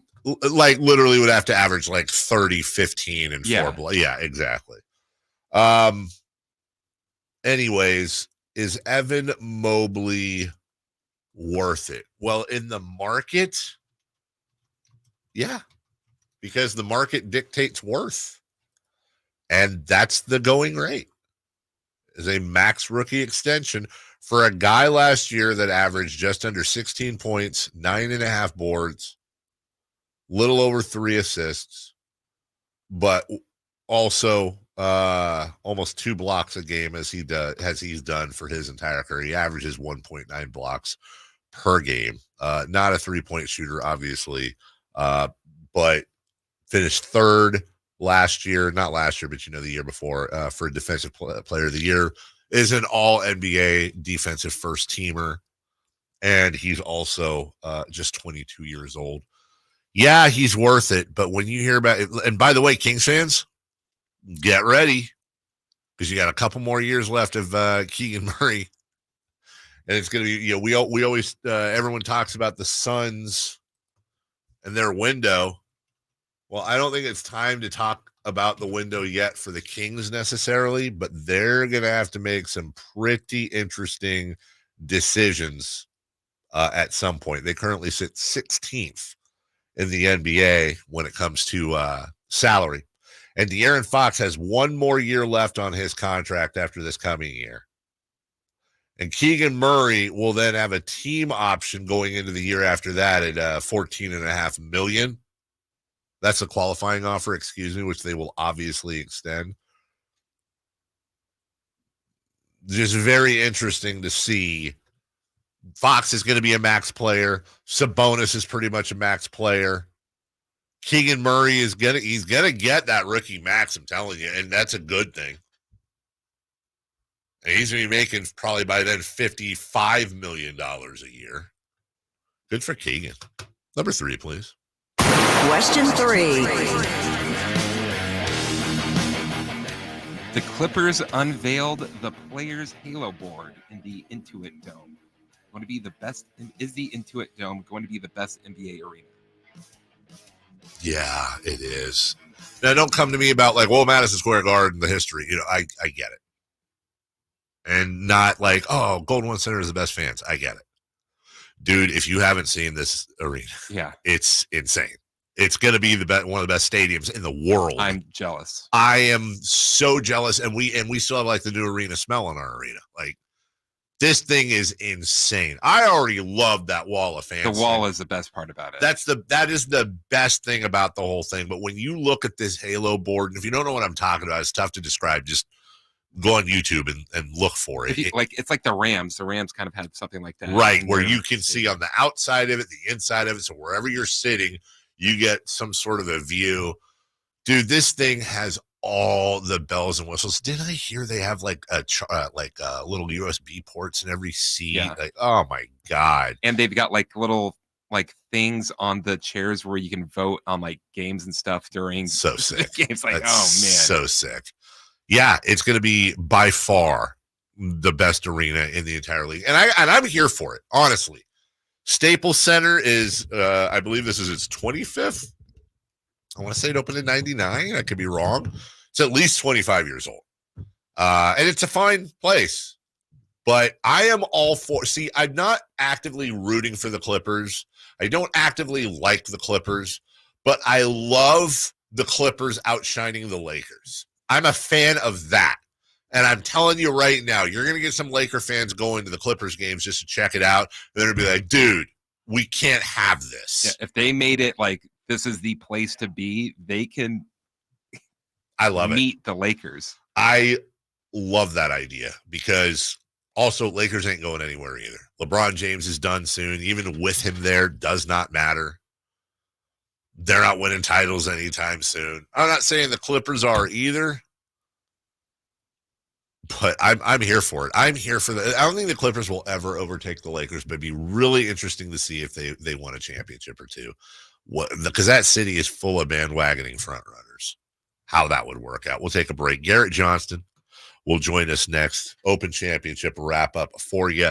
Howard Stutz at 8 o'clock from the Nevada Independent. We'll get to all that right after this. You never know what you might hear when listening to a Sacramento Kings game. Out of Keegan, going for another triple. Man, is he feeling it. Keegan, can he do it? Yes, there's number 11, Keegan Murray. Keegan steps back. He just knocked down his 12th three-pointer, a Kings franchise record. He's got 45 points. Never miss a moment of Sacramento Kings basketball with Sacktown Sports and the Sacktown Sports app. Sacramento weather is brought to you by Bonnie. I'm Tamara Berg in the KCRA 3 Weather Center. For your Monday, expect a comfortable morning start thanks to that Delta breeze. But by the afternoon, it's going to be sunny and hotter today. Temperatures will top out in the range of 104 to 108 across the valley. Get the latest forecast on the KCRA 3 News and the KCRA 3 app. It's been said an ounce of prevention is worth a pound of cure. And when it comes to a nice, cool summer, it's so true. Right now, get a complete air conditioner tune-up for just $59. Bonnie, plumbing, sewer, electrical, heating, and air. Bonnie.com. Some restrictions apply. License 696-355. It's better over here. If you're 55 and up, T-Mobile has an exclusive rate plan just for you. Right now, get 2 lines of talk, text, and data for just $30 a line. That's a 45% savings versus Verizon and AT&T. Plus, you can get one of the latest 5G phones free when you add a line. That's right, a free 5G phone. Experience all this and more on America's largest 5G network. So why wait? At T-Mobile, customers 55 and up can get 2 lines of talk, text, and data for only $30 a line. Just go to T-Mobile.com/choice55 or visit your local store to make the switch. With AutoPay using debit or bank account plus taxes and fees, 45% off 2 lines versus AT&T Starter and Verizon Welcome. Plan benefits vary. Free phones up to $300 off with 24 monthly bill credits and qualifying new line for well-qualified customers plus tax and $35 device connection charge. Contact us before canceling entire account to continue remaining bill credits, and if you pay off device early. See details at T-Mobile.com. Jason Mraz and the Super Band. Live. The mystical, magical, rhythmical, radical ride.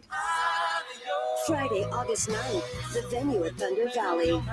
Jason Mraz and the Super Band with special guest Molly Miller Trio.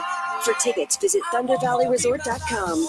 Jason Mraz and the Super Band in concert. Pick up the new album, Mystical, Magical, Rhythmical, Radical Ride. Imagine the most beautiful panoramic setting. Endless waves crashing on a beach, kids playing in the park.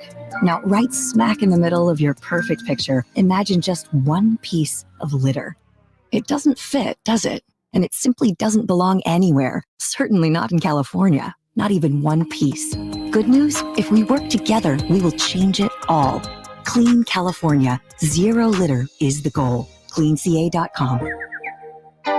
Hot summer savings now at Maida Chevy with $12,000 off MSRP on every new Silverado half-ton Turbo Max in stock after rebate. $12,000 off every Silverado LT Turbo Max at Maida Chevy with at least 5 at this price. Hot summer savings up to $12,000 off MSRP exclusively at Maida Chevy at MaidaChevy.com. Sacramento Silverado headquarters. Together, let's drive. Not available with special financing, leasing, some other offers. Must trade in 2010 model year or newer and 73124. Made a great deal of Maida. I'm a very active person that likes to move around and go. The pain I was in was really excruciating. It was actually debilitating. I was basically heading towards a sedentary lifestyle. I had really tried everything, but I quickly lost hope with all of the things that we had tried, and that's what led me to the Good Feet store. And when I found the Good Feet system, it really just changed everything. It brought me back to life. I have my active lifestyle back. The Good Feet store in Sacramento, Roseville, and Vacaville.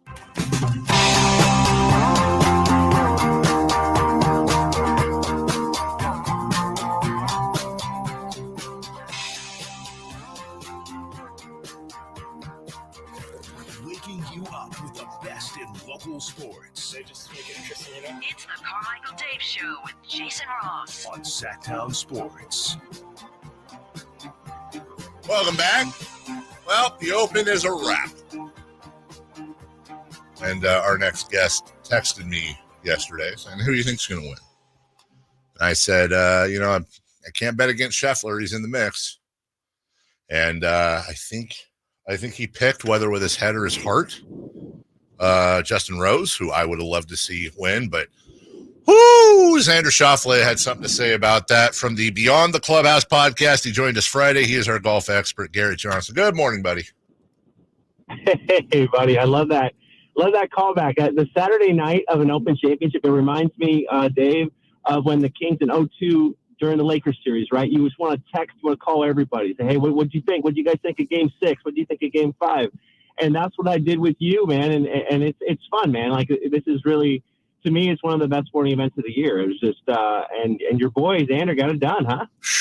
Man, I didn't look. It's not like he wasn't capable of it for sure, but to go bogey free and hit 31 on the second nine like that. It honestly, I mean, from a viewer point of view, it was awesome to see if you appreciate really good golf, of course. But he just grabbed the championship by the throat and really took a lot of the drama out of the whole thing.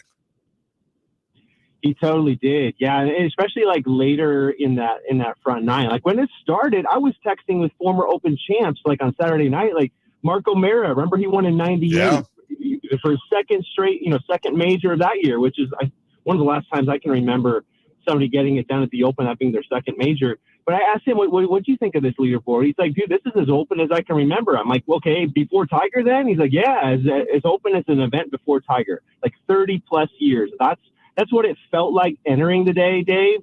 And then, like you said, he took the bull by the horns. Think about all the close calls that Xander had. I remember having him on my podcast in 2020 saying, like, dude, how hungry are you for a major? Because you've been knocking on the door like 10 times of the last 13 majors. And he's like, yeah, I'm absolutely hungry. I'm ready to go. And that was Xander 4 years ago. He would still have to wait until the PGA this year. I mean, talk about delayed gratification. I mean, we see that with kind of the lower levels of golf, right? Barracuda Championship and some of the Korn Ferry events, a lot of these guys grinding. But in some ways, Xander at the highest level and definitely has deserved what he's getting now. So, Garrett, there was one stat that came out of the weekend that absolutely floored me when you consider the career of Tiger Woods. It's the first time there has been an American sweep of the slams since 1982. And I first saw that, I went, that's wrong.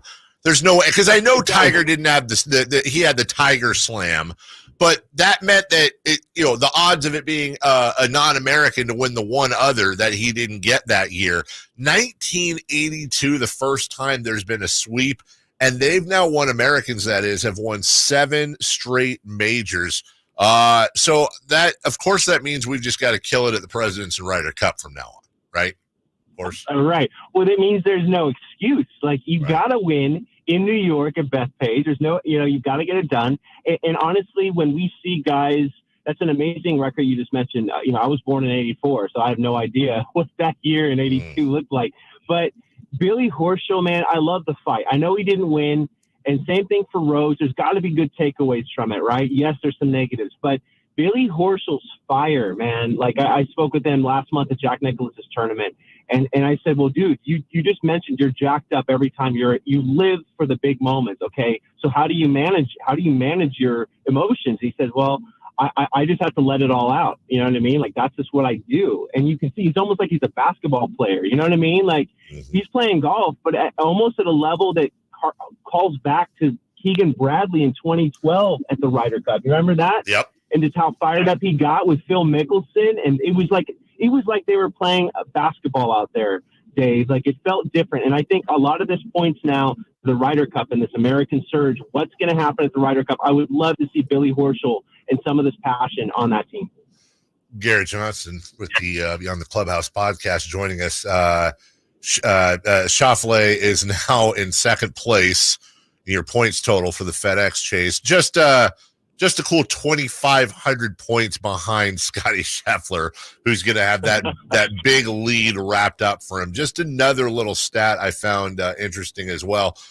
When you talk about 82, it was Tom Watson with the Open sweep. Stadler won the Masters, Raymond Floyd the PGA Championship, but also Royal Troon, as Schauffele is now the 7th player from the U.S. to win the Open there out of the last 8 editions. That goes back to 62 when Arnold Palmer won it. The one non-American to win, Henrik Stenson from Sweden back in 2016. So it's shaping up, and I got to ask you, with Xander, who had the gold medal but no majors, now he's got 2 majors and he's heading in to defend his medal in Paris. Could we see something with Xander who's kind of unique? I was talking about this earlier, Garrett, not to ramble, but I will. You know, he's weird, and I don't mean that in a bad way. I mean, he's not like the crazy charisma guy like Brooks Koepka or Tiger or Bryson or all that. And he's not like the dominant, like, just machine that Scotty Scheffler is. But nobody dislikes, that I know, nobody has a bad word to say about the dude. He's just kind of there. Everybody's like, yeah, Xander, awesome, he won. But could he, now that he's gotten the major monkeys off his back, could you see a run from him? Maybe not Scheffler or Woods-esque, but where this becomes more of a regular thing than not? I totally could see that. Yeah, I just think because this was the last piece of the puzzle for him, Dave, it was the Open Championship. I mean, we talk about him always be the big game hunter is the cliche you always hear. You know what? His Open Championship record was not that impressive compared to 7 straight top 14s in U.S. Opens, which is ungodly and unheard of, right? So he had some of the other majors down, but now that the Open, which really, now that he's got this one down with the win, I just think that opens the floodgates even more and gives him another shot of confidence. Speaking of your point about him being a player that's so balanced, right? Maybe not the high on adrenaline. Paul McGinley on Golf Channel, who's a really sharp mind, he said that, you know, we're looking for a player that has a calm demeanor. That's what Xander has. If you were to make a lab and build a player, that's the famous Max Homa quote, right? You would have Scotty Scheffler. Well, what McGinley says is you would have a guy with calm demeanor who has the injection of confidence right now from this win, and you get the perfect type of player. And that's what you need for a guy that's going to make sustained runs in majors. You know what I mean? Like, and on top of that, I love that quick smile. Okay, we see him with the cigars at the Ryder Cup, right? We see those famous poses. But he has a very quick smile that's very disarming. And I think that helps him with the other players in the team rooms at team events. And then also just when we're chatting with him in the media, like he just has this way. I think that's part of why we like him, right? He's just able to kind of smile and then talk about his dad, right? That's very relatable. He says, you know what am I drinking? My dad's deciding what I'm drinking out of the cup. Declare a jug. He's drinking the first drink. And for him to make his dad such a big deal, giving the hug on the last green, I think says so much about Xander and their relationship. Last thing for you, Garrett, and I want to, and you and I both have a real love for golf, but I want to end by saying this is one of the reasons why golf is also the stupidest sport in the history of the entire world, because Xander Schauffele is averaging 306 yards a drive. He averaged a little over 310 at Valhalla earlier this year. Garrett, he's 5'10", 175. Now, I'm 6'4", and slightly above 175. I've hit it over 300 yards twice in my life, and I've played my whole life, and one of those was with a massive tailwind, and I hit the back end of a hill and rolled all the way down, so it like almost doesn't count.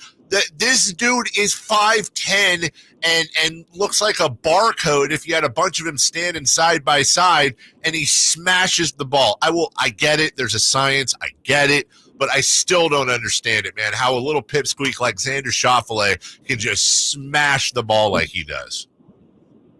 Yeah, it's crazy that's such a huge strength for him. He's gained, 5 mile an hour ball speed.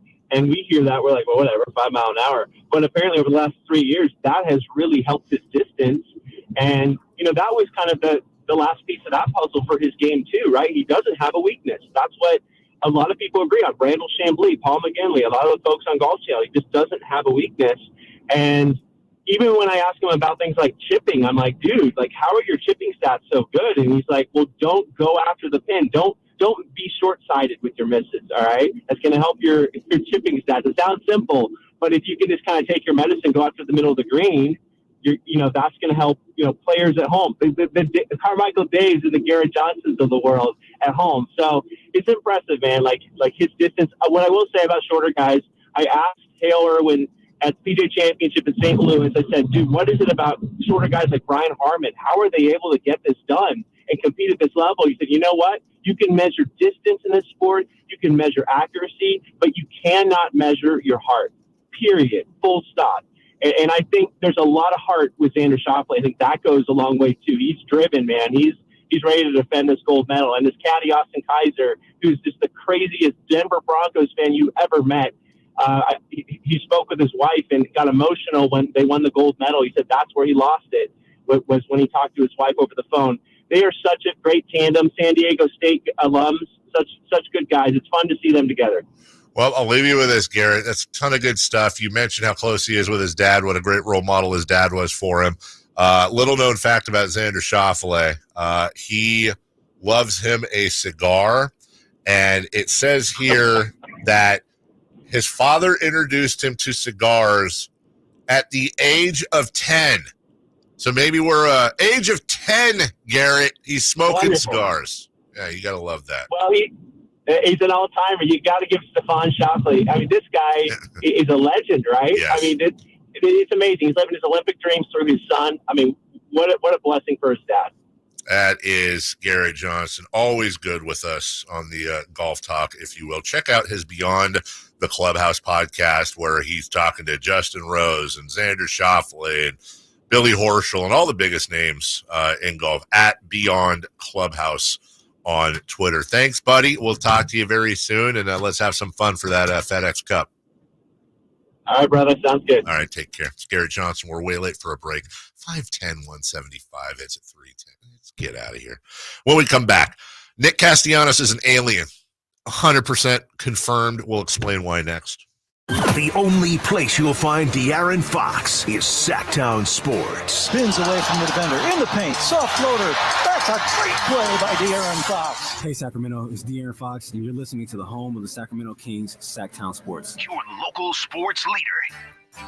Hey, it's Carmichael Dave for American Energy Heating and Air with a question. Have you recently had a technician diagnose your HVAC system and you were a bit surprised at how much it cost? Or did something seem off about their quote? Because at American Energy, they take pride in giving you honest, straightforward solutions to get that system up and running. Have their qualified technicians come out and give you a free second opinion. It's free. You got nothing to lose but some dollars off of that original quote. They're making the uncomfortable comfortable. They've been doing it since 1981, serving the greater Sacramento area. A+ with the Better Business Bureau. That's why they keep having customers coming back for more and more and more. You can call them and set that appointment at 916-520-9990. That's 916-520-9990 or AmericanEnergyAir.com.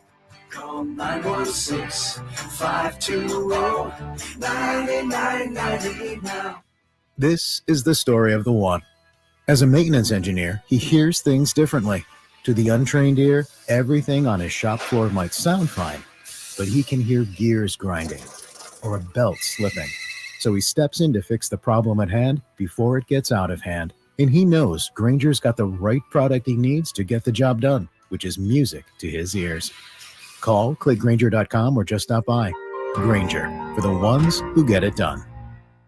Whether you own a local business or a global one, you know that these days, generating growth is a challenge. By teaming with Bank of America, you'll not just stay ahead of the curve, you'll move it. With access to experts, award-winning insights, and business solutions so powerful, you'll make every move matter, locally and globally. Visit bankofamerica.com/banking for business to learn more. What would you like the power to do? Copyright 2024 Bank of America N.A. Grab the keys to a new Toyota. This summer, answer the call to adventure in California with Toyota's legendary reliability. Shop a wide selection of cars, trucks, and SUVs, including more hybrids than any other brand. Don't miss a low lease on the 2024 Corolla, RAV4 Hybrid, Highlander, Tacoma, and even the new all-hybrid 2025 Camry. It's time to make this summer one to remember. Toyota, let's go places. Offer available through TFS to buyers with premium rated credit and 7/31/24. Summer is finally here, and so are all the best deals on DeWalt power tools at Fasteners Inc. Tool Outlet in Sacramento. Drills, impacts, circular saws, you name it, we have it for the best price in town, guaranteed. Whether you're a weekend warrior or a seasoned tradesman, we've got all the DeWalt products you need to crush your next project. So come on down to Fasteners Inc. Tool Outlet today on Power and Road for better tools and better prices. For more info, visit fastenersinc.net. 18 number ones. What was I thinking? Countless ACM and CMA awards. Sold out world tours. And now Dierks Bentley is coming to Sacramento for Country in the Park 2. September 28th at Hart Health Park at Cal Expo with Parmalee, Dasha, Kelsey Hart, and more. Plus line dancing, food trucks, and more. Tickets available now at CITBFest.com. Brought to you by McKee Brothers, Clemmy Rooter and Heat, and Dawson Oil Company. Capital Casino, conveniently located on 411 North 16th Street in downtown Sacramento.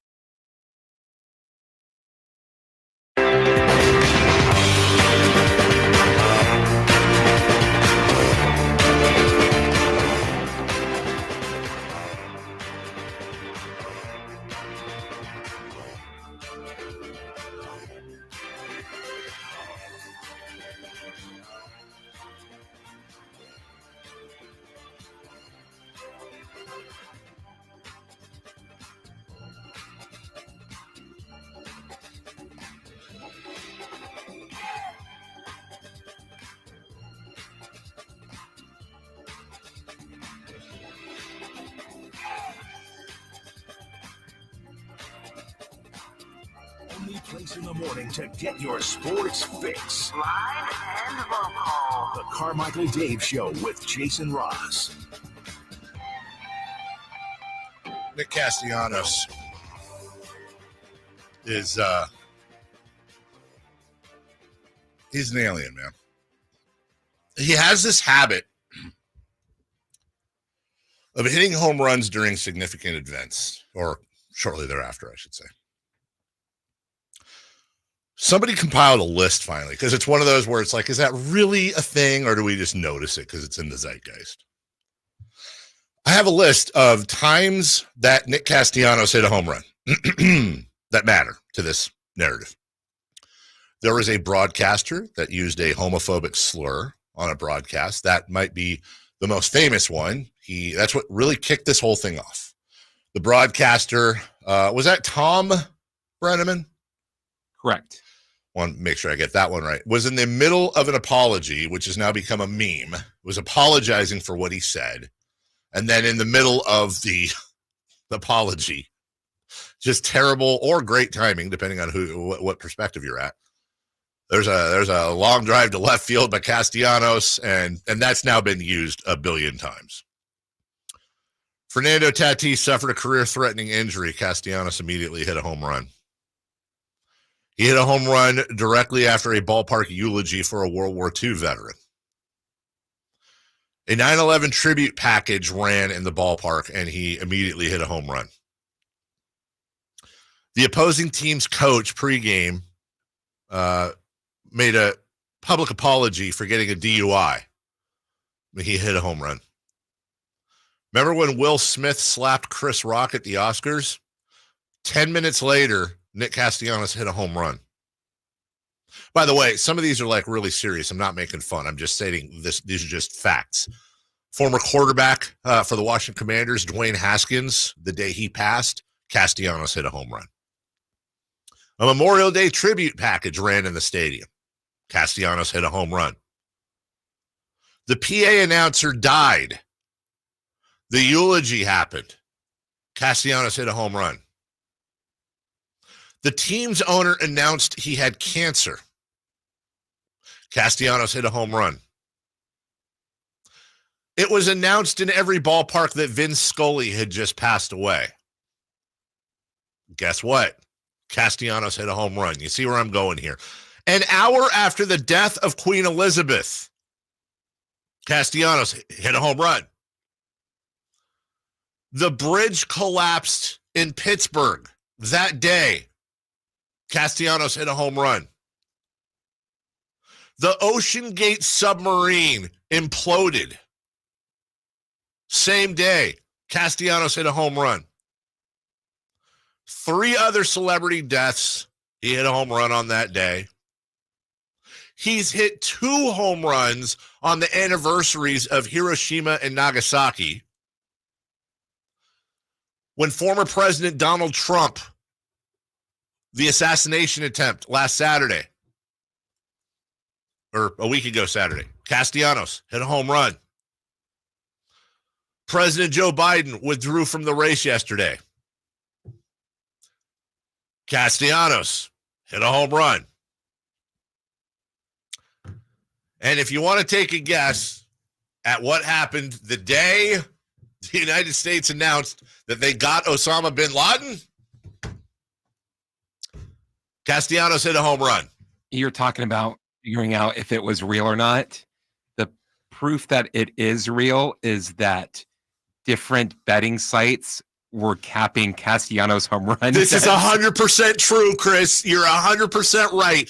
They pulled it down or capped the bet, the prop bet. It's a coincidence. I get it.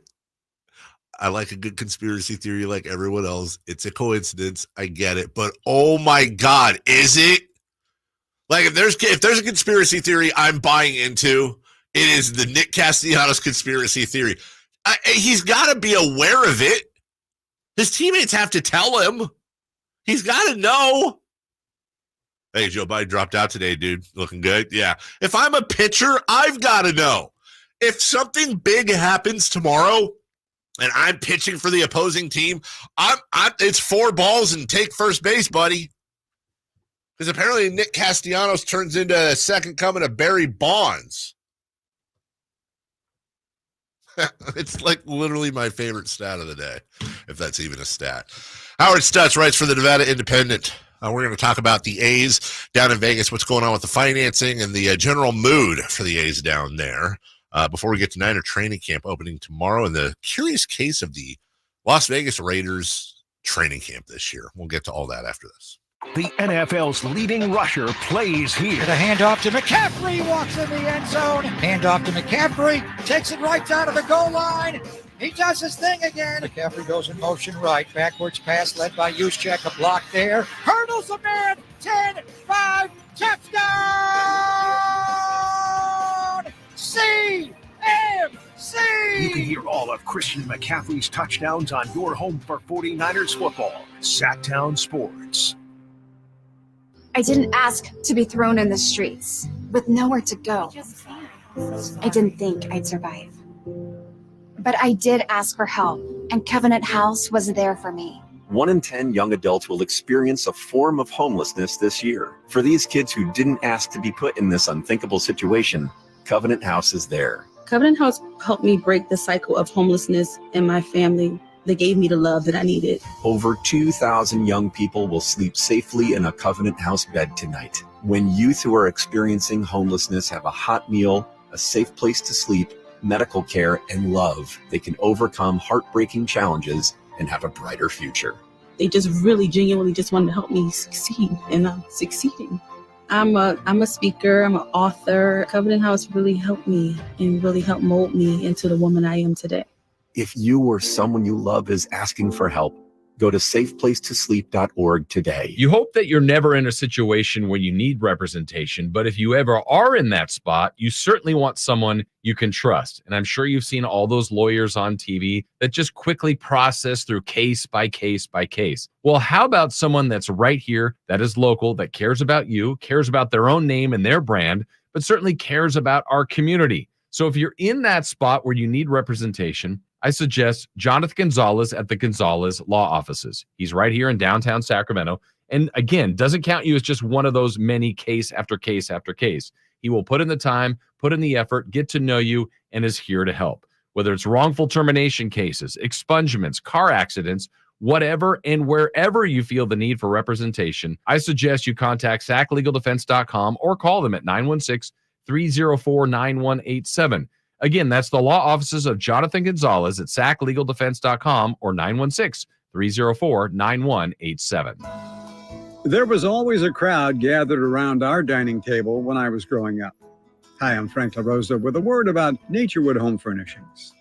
Everyone was welcome at my mother's table, so holidays, birthdays, and celebrations always included family and friends. I used to think I was the most popular kid in the neighborhood until I realized that my friends were really there for my mother's incredible cooking. Years later, when I bought my own dining table from Naturewood, I made sure it was large enough to make friends feel welcome. And right now, during Naturewood Home Furnishings Dine in Style sale, you have an opportunity to find the perfect dining room furniture to help you create your own treasured memories. Choose from casual to formal or anything in between. Visit Naturewood Home Furnishings during the Dine in Style sale off Highway 50 at Hazel. Look for the water wheel. Unleash your backyard's potential with Premier Pools and Spas. As the region's top pool builder, no challenge is too difficult for us. Let us create the perfect pool for your home and your budget. Call or search Premier Pools and Spas and get started today. CSLB number 589234. Hello, Sacramento. I'm Emran Pilati, owner of True Sports Cards and Collectible Store here in Rockland, California, and the host of the True Sports Cards Show that airs right here on Sacktown Sports 1140 every Saturday from 10 to 11 a.m., where we discuss the latest trends, hottest products, and deliver exclusive interviews with other industry leaders. And don't forget to visit our shop, True Sports Cards, at 6661 Stanford Ranch Road in Rockland and see what we have for all your sports card and memorabilia needs.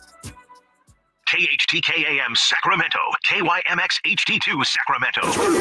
From the Power Business Technology Toshiba Studios, your new home for 49ers football in the 916. Sacktown Sports. The Carmichael Dave Show. He's on the microphone when he's not on the microphone. He's playing a song, and when he's not playing a song, he's on the microphone, and then boom. With Jason Ross. No, he didn't. Yes, he did. Call or text at 916-339-1140. It's the Carmichael Dave Show with Jason Ross on Sacktown Sports.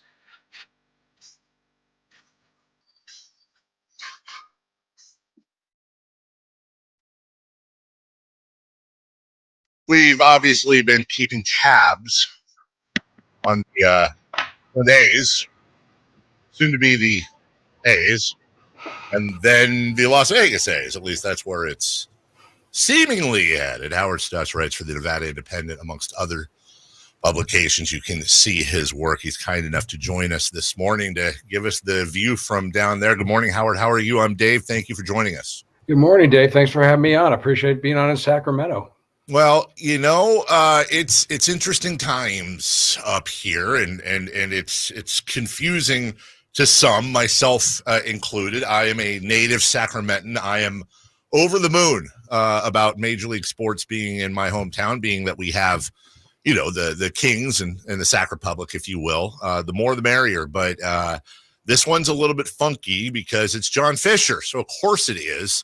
And I'm curious, anytime I talk to somebody who's familiar with the groundwork in Las Vegas, what is, in your opinion, the pulse of the fan base, if you will, down there for this? Well, it's interesting. This has been going on now for a couple of years. I've been following it, I think, going back to 2021, or when the A's first started looking at Las Vegas as a possible landing site for the team. And they looked at all these different sites, and then it finally went to the legislature a year ago. The bill got through. It looked dead for at one point, and then it came back to life because they reduced the amount of public money from $500 million down to $380 million. They were bouncing around different sites. They always wanted to be near the Strip, and if you're familiar with Las Vegas, the original site they chose was just off the Strip. It would be west of the Interstate 15 on Tropicana. Great location, actually, 50 acres. Ran into trouble with that, and the next thing you know, they're saying they're going to build on the site that, well, right now currently housed will soon be the imploded Tropicana Hotel Las Vegas. 9 acres of a 36-acre site. So. And, fast forward, the Tropicana closed in April. It's being demolished. If you can look at the Nevada Independent last week, I had some photos. I went over there, and You can see that it's a shell, and they're getting ready to blow it up and clear the whole site for the A's to build their stadium, of which we still don't have a really good understanding of what the stadium will be. We've seen renderings. The A's were in front of the Las Vegas Stadium Authority last week, the board. Sandy Dean, who's I guess an executive, sort of I guess a board member of the team, and has been a longtime confidant of the Fisher family, has worked with the Fisher family over the years for 25 years, gave the presentation. They talked about they're only going to use $350 million of the $380 million in public money, at least for now. They'll save $30 million off to the side, for later on. Claimed they had like $300 million in borrowing from debt debt financing, but we don't exactly know where that's coming from. And then the Fisher family will supposedly come up with the rest, about $850 million, or they're trying to get investors. And right now, doesn't seem to be a lot of investors, and it's up. Vegas right now isn't really. There's some people are excited about baseball, but then again, it's at least 3 years off, and some are just saying, "Why are we doing this?" So, I mean, it's a real mixed bag here. And I have, look, you and I aren't finance experts, but you're smarter than I. I really have issues with him raising equity because of the reported valuation without him selling a majority share. His goal of what he's trying to raise through private local equity and his valuation of the team do not match. And oh, by the way, not only is the valuation higher than what you see everywhere by, in some cases, almost $1 billion, but you're also selling minority shares, which, as you obviously know, are not controlling shares. There's a different valuation on those. You're a glorified season ticket holder that's basically making an investment. And again, we're not finance experts, but what is your confidence level that he's going to be able to fill that gap through private equity? That's a great question. This is very different from when the Raiders came here. Mm-hmm. That was very clear. It was, you knew there were different buckets of money. There was $750 million in public money that the legislature approved. The Raiders were kicking in about a bucket, and then there was another bucket of money coming from Sheldon Adelson, the late owner of the Las Vegas Sands Corporation, who pulled out, but Mark Davis then had that covered. But we always knew where the money was coming from somehow. This is very different. It's been different stories back and forth. I think the interesting part is where they're at on the Strip is the only corner of Tropicana and Las Vegas Boulevard that is not controlled by MGM Resorts International. MGM will have about 13,500 hotel rooms within that proximity of where the stadium will be. And so they're a big benefactor to this. They've been brought into this. They saw the renderings early on, before anybody else saw them. I mean, that may be a key somewhere down the line. We've got a few. Here's where we're at. I mean, we're in July. They technically want to have the site cleared and ready to start construction by April of 2025 for a 3-year build out to move here in April of 2028 for the start of the Major League season. It was kind of interesting when they struck the deal in Sacramento for the share the minor league ballpark. They said 3 years plus maybe a 4th year. So that was kind of weird when you hear that. And right now, I mean, I one of the things they're going through a process, I guess, developing what they need to do for the Sacramento ballpark. And it's a shared responsibility, I guess, between the A's and the River Cats ownership. So I've already circled on my calendar March 31st, April 2nd for the first 3 games up there with the Cubs. So I'm kind of curious to see how this is going to go. I'm hoping to go back to Oakland in September to see the last games there. I went there last year and spent a few games in Oakland and talked to fans. We just don't know really. But I guess getting back to one of your questions about Vegas, the NFL is much different. Sure. And it's 9 games season, maybe some playoffs. The Raiders they've bounced around so many times. Their fan base follows them wherever they go. And you go to a game here in Vegas and the parking lot is full of California license plates. So it's the Raiders fans travel. Baseball is much different. And most A's fans I talked to in Oakland said, now we're done with the team once they go. A lot of them are done when they go to Sacramento even. So, I mean, it's good. That's something they've got to, overcome also at the same time. I think that's an incredible point you just bring up, because you're so dead on. When it comes to the Raiders, they've been to Oakland and then LA and then Oakland and now in Vegas. And I remember, when the Raiders were leaving Oakland, kind of freaking out because I'm a Kings fan and went through relocation almost to Seattle.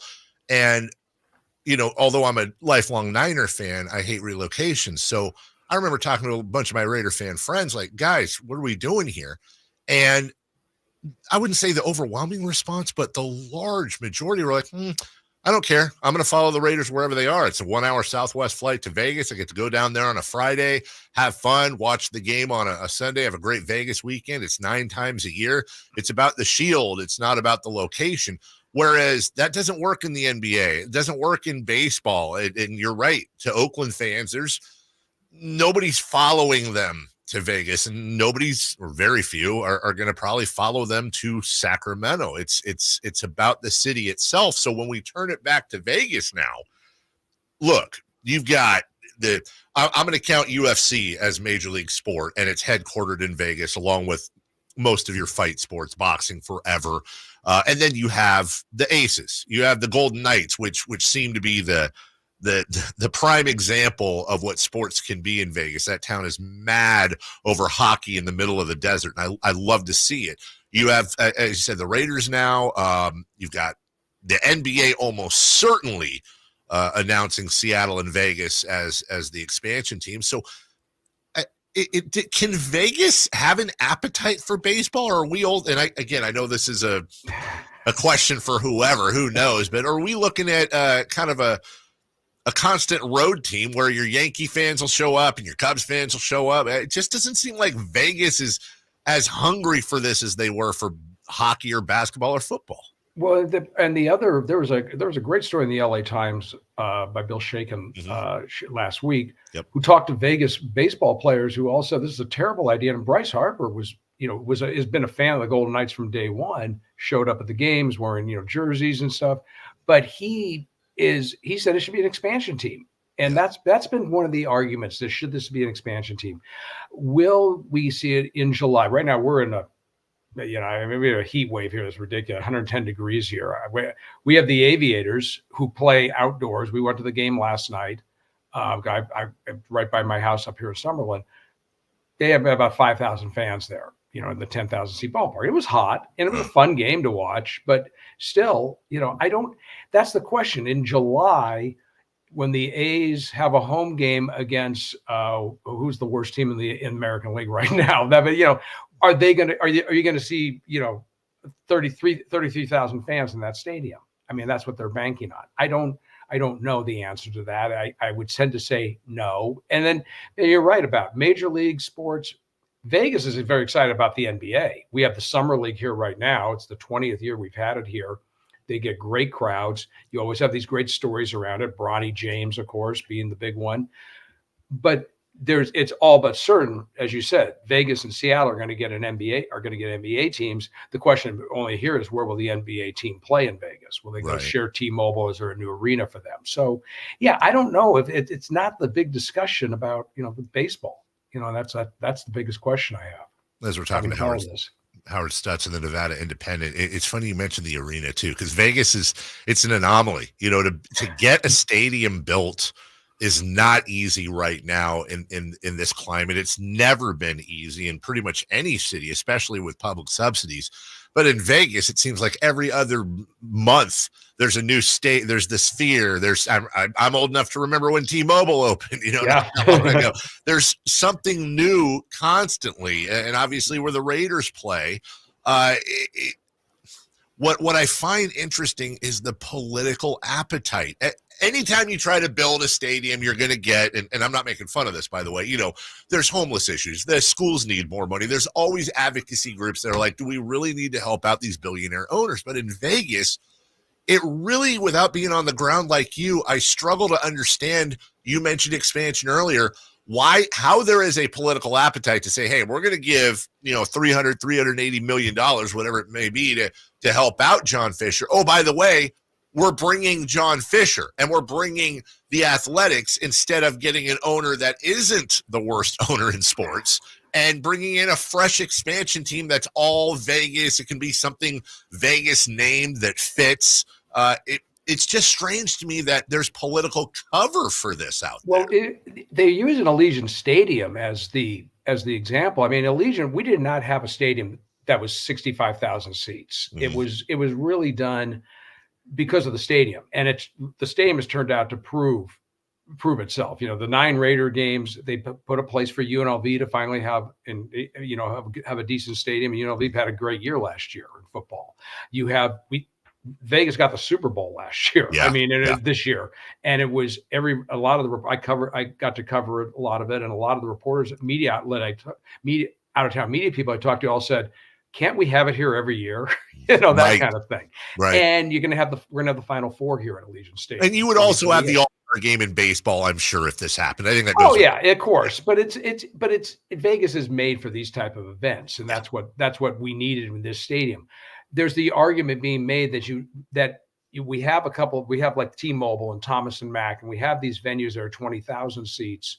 Then you have the 65,000 seat. You need the 30,000 seat venue now with baseball, but still, okay, is it going to sit after 80 something baseball games? Is it going to sit then and do what? I mean, that's the big question that we still trying to get answered.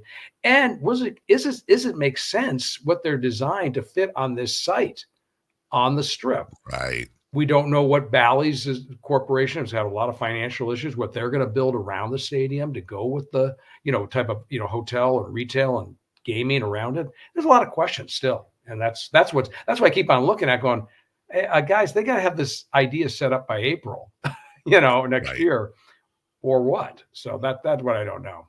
Last thing for you. I know it's totally an anomaly. It's unique. It's one of a kind as of right now, but have we had a long enough sample size to see if the Sphere has kind of siphoned any of that non-athletic, for example, you build a new A stadium, maybe there's some outdoor concerts or whatever. Well, now you have the Sphere as yet another venue where people are knocking down the doors to try to play there, the biggest acts in the world. And for obvious reasons, it's phenomenal to look at. Do we have enough of a sample size yet to see if the Sphere is siphoning some of that off, some of that crowd, some of those events? It's not for sports. I mean, UFC is going to try to have something there, I guess. Right. But it's really for the entertainment value, the concerts. The Grateful Dead did well, or did well. The Eagles, they keep on adding dates now. So yeah, it's done well for these concerts. I guess the NHL draft got rave reviews from people. So that's kind of what it's for. It's not for going to be. You're not going to see like the Lakers come play an exhibition game there. Sure. It just doesn't work in that setting. Well, the World Series of Poker. Yeah, they could. I mean, well, that's owned by Caesars. Right. They're not going to let that out of any of their properties. I tell you that. You mentioned earlier the Raiders play 9 home games plus maybe playoffs. I just wanted to remind you it's the Raiders. I know. I get it. I know. I did. That's a great example though. When you talk about the Raiders, you go to a game. I went to the opener last year against the Steelers. It was 75% Steelers fans. I mean, the terrible towels were waving. It was like being in Pittsburgh. So yeah, that's the biggest challenge for the Raiders is all the out of town fans coming in. Howard Stutz is on top of it all for the Nevada Independent. We'll throw out all his information here in a bit so you can follow him along at Howard Stutz, STUTZ. And look at that fine photo of Howard right there. That's fantastic. Great work out there. I've been reading you for a long time. Thanks for taking the time, and I hope you'll answer our calls in the future as we go down this road more. Would love to, and look forward to seeing you when I get up to Sacramento, hopefully soon, to see what's going on up there. Absolutely. Come say hi. Be happy to give you the tour. Better yet, pawn you off to somebody who knows how to give tours, but I'll buy the popcorn. There we go. I appreciate it. Thanks, Howard. Take care.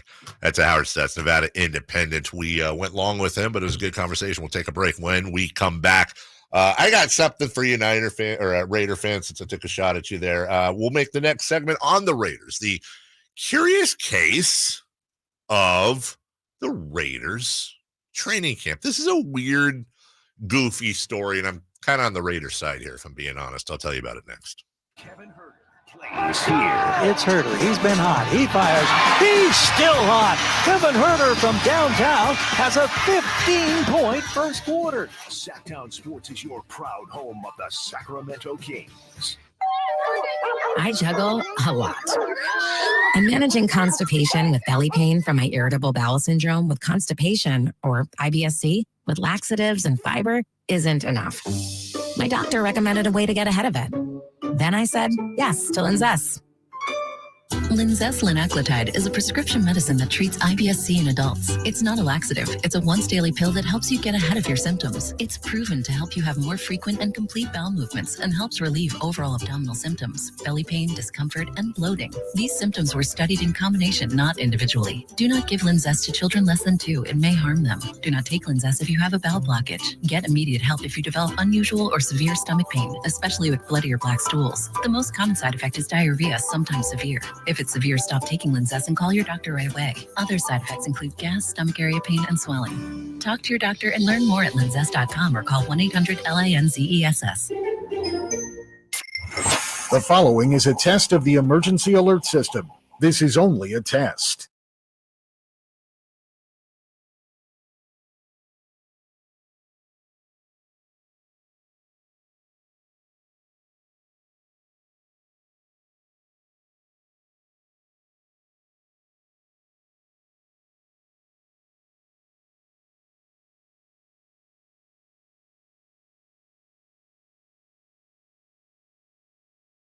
Good sources, and he can just kind of tell what it is and gets to the point. Jason Ross. He has a lot of pretty smart things to say. He's good at what he does. On Sacktown Sports.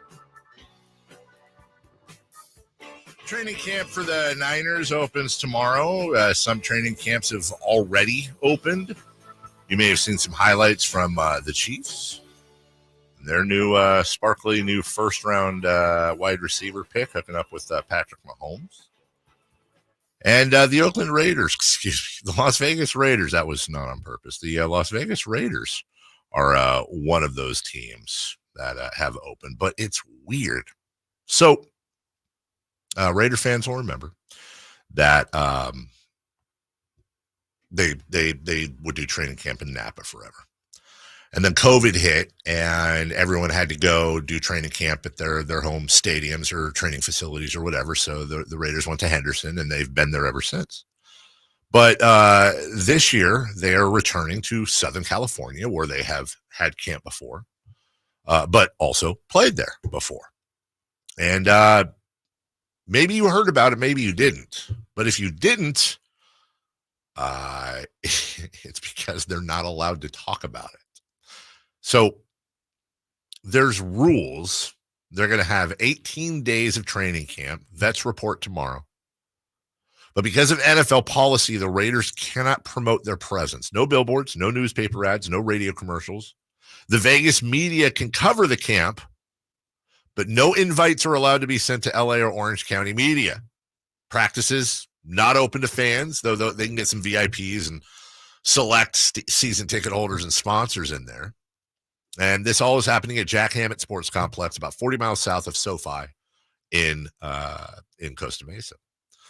So because the Rams and the Chargers share territorial marketing rights to the area, every club has an exclusive home territory extending 75 miles in all directions from the exterior corporate borders of the city that holds the franchise. If another club holds their preseason training camp within that territory, it can't be marketed locally. Mark Davis said, that's where we're having camp. But the Chargers and Rams have the ability to block us from promoting it. It's fine. And then after a pause, he said, it'd be nice if all the fans could be there, but whatever. Like I said, the Chargers and Rams have that ability. So why did they move their training camp to a place where not only the fans couldn't watch, but they can't market the team? That's Antonio Pierce, their new-ish head coach, entering his first full season.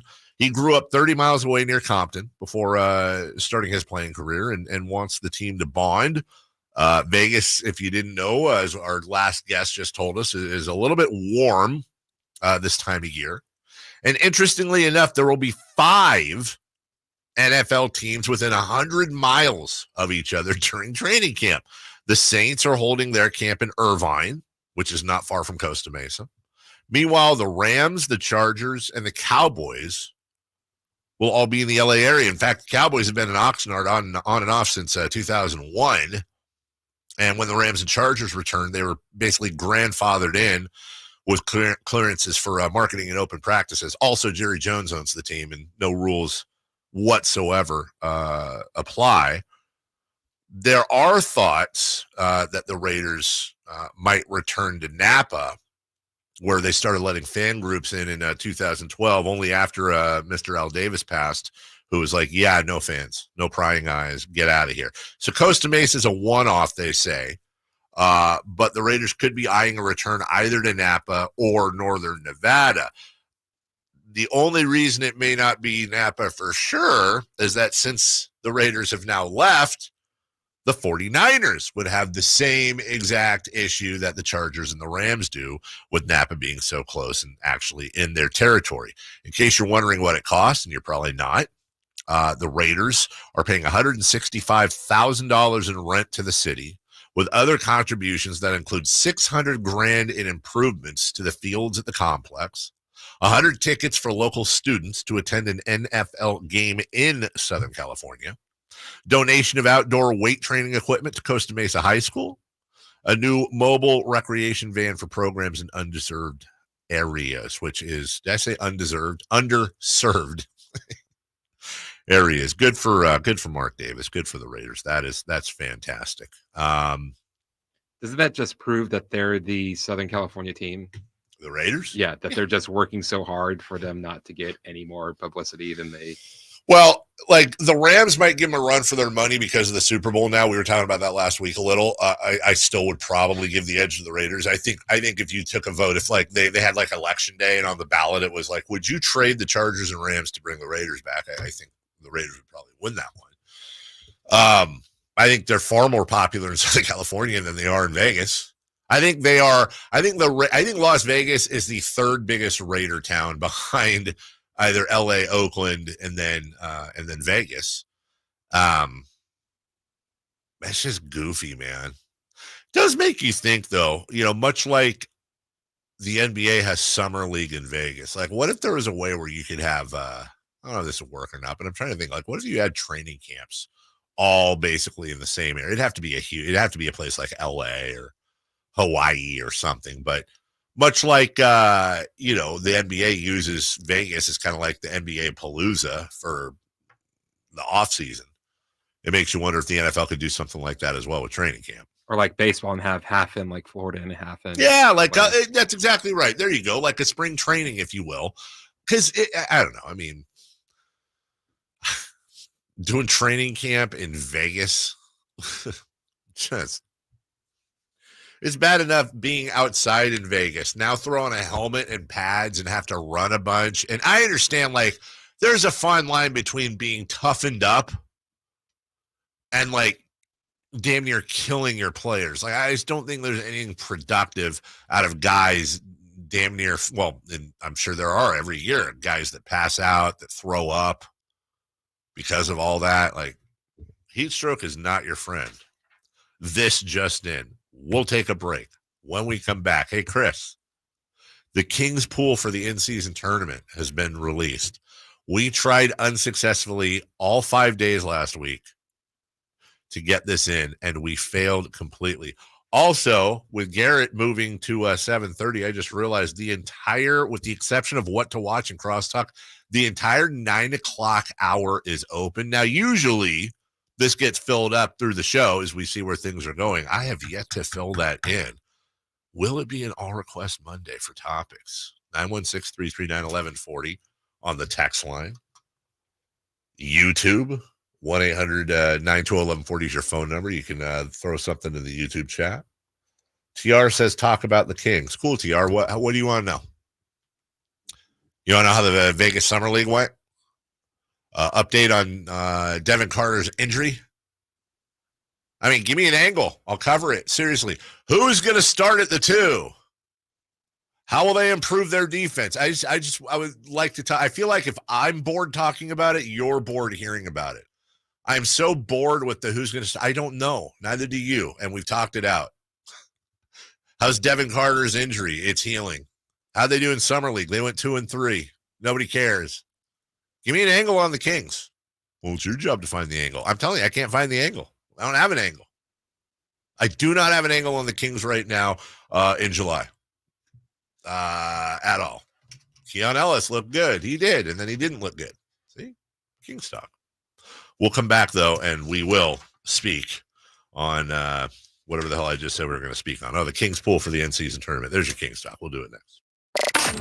Did you miss any part of our live local shows? Don't worry, you never have to miss them again. Check out sacktownsports.com and search our podcast page and play our shows when you want. The Carmichael Dave Show with Jason Ross, Stiles and Watkins, and the Drive Guys. Plus, other podcasts like Return of the Empire, Return of the Roar, the Stingers Up podcast, and Golf to Go with Frank LaRosa. They're all available right now on sacktownsports.com. Summer is finally here, and so are all the best deals on DeWalt power tools at Fasteners Inc. Tool Outlet in Sacramento. Drills, impacts, circular saws, you name it, we have it for the best price in town, guaranteed. Whether you're a weekend warrior or a seasoned tradesman, we've got all the DeWalt products you need to crush your next project. So come on down to Fasteners Inc. Tool Outlet today on Power and Road for better tools and better prices. For more info, visit fastenersinc.net. Carmichael Dave here for Capital Casino. Sacramento summertime heat is back. And of course, Cap Casino, Sacramento's #1 poker room, wants to invite everyone to soak up some air conditioning, still with the most variety of table games in the region. And as always, the best food, best service, and the best action, conveniently located in downtown Sacramento. Capital Casino, of course, reminding everyone to please make sure you gamble responsibly. 1-800-GAMBLER. Coach Doug Christie here to remind you, if you're in the market for a new car, shop Folsom Lake Kia. Low interest rates, low payments, and zero down deals with approval of credit. Folsom Lake Kia, over 25 years, right here in Folsom. Big O Tires proudly sells our own brand of innovative, newly designed tires, like the Bigfoot AT2 with improved all-terrain traction, and the Legacy All-Season Plus that keeps you on the road in any weather, with every set backed by our ProTech Plus warranty. And right now, get $80 to $100 instant savings on 4 select in-stock Big O brand tires with installation purchase. Now through July 28th. Big O Tires, the team you trust. No carry-outs, not valid with other offers. Eligibility may vary. Disposal fees extra and shop fees extra where permitted. See store for details. 18 number ones. What was I thinking? I won't Countless ACM and CMA awards. somewhere on the Sold out world tours. And now, Dierks Bentley is coming to Sacramento for Country in the Park 2. September 28th at Hart Health Park at Cal Expo with Parmalee, Dasha, Kelsey Hart, and more. Plus line dancing, food trucks, and more. Tickets available now at CITVFest.com. Brought to you by McKee Brothers Plumbing, Rooter, and Heat, and Dawson Oil Company. I would end the day with sore feet, sore legs. The drugstore inserts that I was purchasing were really not very useful at all. I walked into the Good Feet store and the guy kind of grinned at me and said, I hear that a lot. I was living with chronic pain before going to the Good Feet store. Now I don't really have that problem. I'm able to do the things that I expect to be able to do, even at my advanced age. I feel pretty good about what's going on. The Good Feet store in Sacramento, Roseville, and Vacaville. Are you tired of your tee shots ending up in the adjoining fairway while the rest of your foursome is hitting it down the middle? Well, experts will tell you that being properly fitted for golf clubs will help you strike your drive center cut. The Hagen Oaks Player Performance Studio and its team of trained PGA professionals are ready to help you get rid of your banana balls and duck hooks. Hagen Oaks Indoor-Outdoor Player Performance Studio fittings are available 7 days a week. Make yours today by calling 916-808-2531. That's 808-2531.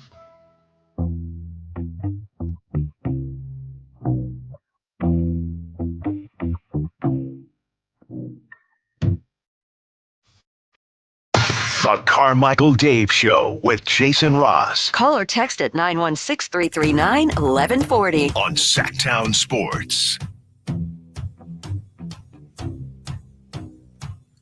LSU sophomore cornerback Javian Taviano surrendered to authorities yesterday on charges of video voyeurism, according to the East Baton Rouge Parish. 19. He's accused of, with a woman and recording it, according to an arrest warrant. She told detectives she found videos of the two on his iPad that were recorded through a clock with a built-in camera placed near the bed. She said that he had recorded them in the past without her consent, and she told him she didn't want to be recorded. He admitted to doing that in an interview, with detectives, has been suspended from all team activities in accordance with departmental policies. Just how hard is it to not be a weirdo? I guess it's really hard. Just don't be a weirdo. We already told you about fish cakes being tossed at a protest in Norway, a soccer protest. But enough of all that. As much as I would love to continue the Matt Damon-esque bit, we will finally now get to the Kings pool for the in-season tournament. What is it? The Emirates Cup has been announced. The Western Conference, Group C, Denver, Dallas, New Orleans, Golden State, Memphis. That's the one unbalanced group. Group B, Thunder, Suns, Lakers, Utah, San Antonio. Excuse me, they're all balanced. What am I talking about? And the Kings are in Group A. A for awesome. Sacramento, Minnesota, the Clippers, the Rockets, the Blazers. I think here, what's the group of death there if we were to apply soccer? Would that be Group C, Denver, Dallas, New Orleans, Golden State, and Memphis, especially considering Memphis should be much improved this year with John Morant back? I feel like, Golden State, maybe New Orleans, those are the weak links, and they both were in the postseason. Thunder, Suns, Lakers, Utah, San Antonio. But I like the group the Kings are in. Look, are they going to win that group? Obviously, the Timberwolves are the biggest on-paper threat. I know every year we talk about how the Clippers could look really good this year. Maybe the Paul George effect leaving is like the Ewing theory Bill Simmons always had, where one of the big stars leaves and it opens everything up. I'm not immune to that, by the way. I feel like Paul George could be one of those guys. Not that there's anything wrong with him. He just takes up so much room on the floor offensively. But you're going to need Kawhi to be healthy all year, and that's not a great bet. Houston is on the rise. There's no doubt about that, and they gave the Kings absolute fits last year, really, other than New Orleans. Houston probably presented the biggest challenge, if you will. And then the Blazers, who I think are still, not there yet, but one of those, on any given day type of things. I mean, it's way too early to start. I don't know. Do I care more about the Cup this year than I did last year? Because last year was the first time. So it's always going to be kind of interesting. I don't know. Does anybody care about the Cup? They're more or less. I think that they need to make tiny fixes to it. The one thing, and you can't really do it until there are two more teams in the league, but I'd like to see it move from 5 teams in a group to 4. And that way you could do home and away, because it's really just a luck of a draw if you get a home game or an away game. You just have to deal with it. So yeah, but then what's the great part about winning it? To win it. The thing is the why you wanted to go hardcore last year is because you'd be the first. Right. Now you win it. I mean, look, I'm not going to lie. Now you have to be the most. And if the Kings are playing in the, as it advances next year, if the Kings are in the championship game or close to it, if they win the whole thing, I'm going to be like, let's go, gear. Any accomplishment that you get gear for specifically, I'm a fan of. But it's not because they win the Cup. It's because there's some thing that they won, you know? Like, you don't get Lakers didn't put up a banner for that, did they? They did. Did they? Okay. Then that's what you get. You get a banner and you get a shirt.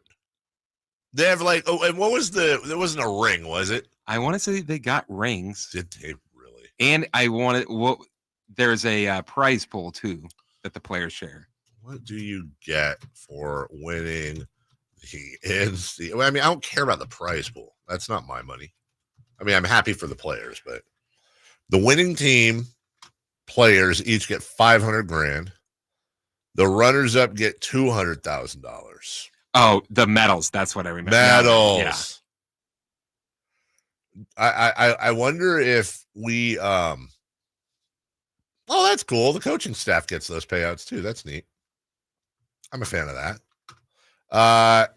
Now, if you could buy like replica medals, that'd be kind of dope. Just roll around with a big old Emirates NBA. I think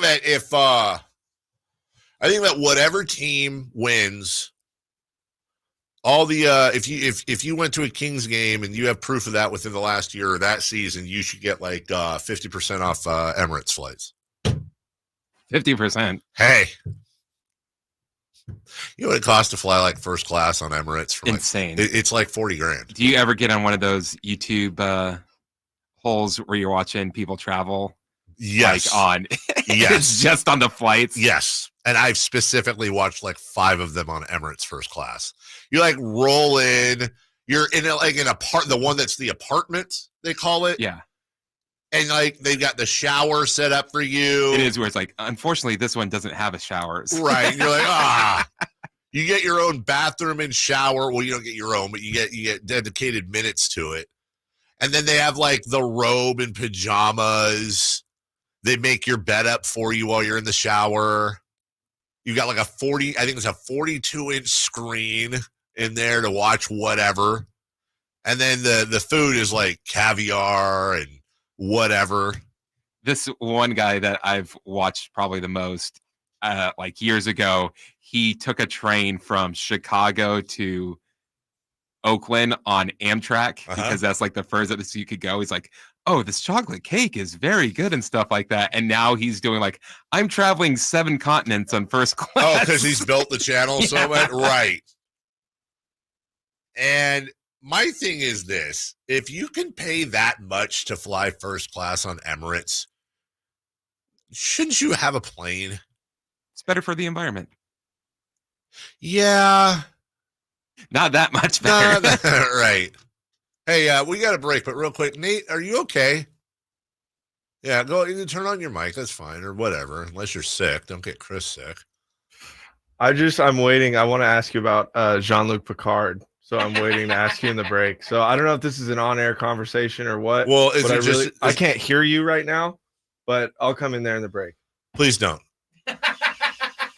Oh, please don't. I saw that. Yeah. All right, we'll take a break. When we come back, who's hot, who's not, and we'll go streaking right after this.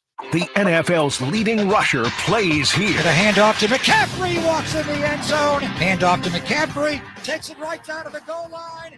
He does his thing again. McCaffrey goes in motion right. Backwards pass led by Juszczyk. A block there. Hurdles a man. 10, 5, touchdown! CMC!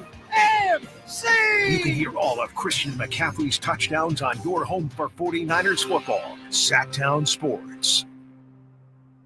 I'm Ken Korak with your Green and Gold Report, brought to you by Xfinity Mobile. Connect to the most reliable 5G network nationwide. Well, the A's first pick in this year's draft is Wake Forest first baseman Nick Kurtz. Now, Kurtz, a 6'5" left-handed hitter, has drawn comparisons to Matt Olson and maybe even Hall of Famer Jim Thome. And even though the A's had the 4th pick in the draft, A's scouting director Eric Kubota said that Kurtz was the first pick on their board.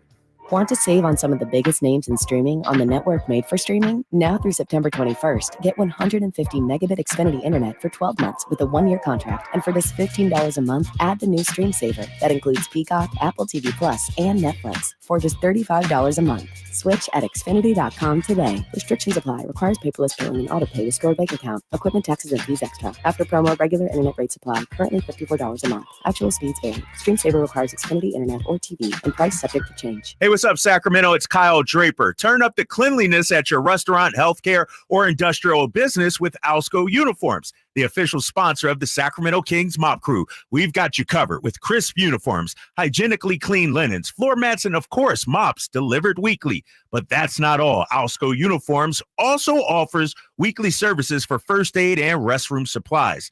Discover why it pays to keep clean with Alsco Uniforms. Just go to alsco.com to learn more. Again, that's ALSCO.com. Maida Chevy saves you $12,000 off MSRP on every new Helton Silverado LT Turbo Max. In stock after rebates. Always 5 to choose from. Exclusive. All in-stock pricing at MaidaChevy.com. Together, let's drive. See dealer for details. M73124.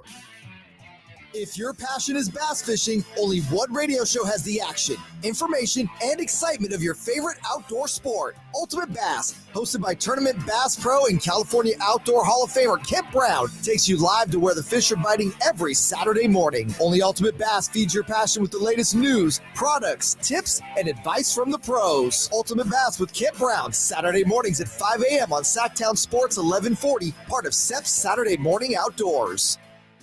At aimyourdigital.com, we'll help you target the right audience, build your leads, and crush your quota. Take your business to the next level. Our digital marketing strategies help grow awareness of your product or service, all while building trust in your business. Our approach involves leveraging multiple tools and strategies to deliver exceptional results that are customized to your unique business needs. Don't wait to run out of sales leads. Keep your business growing. Get started with aimyourdigital.com today.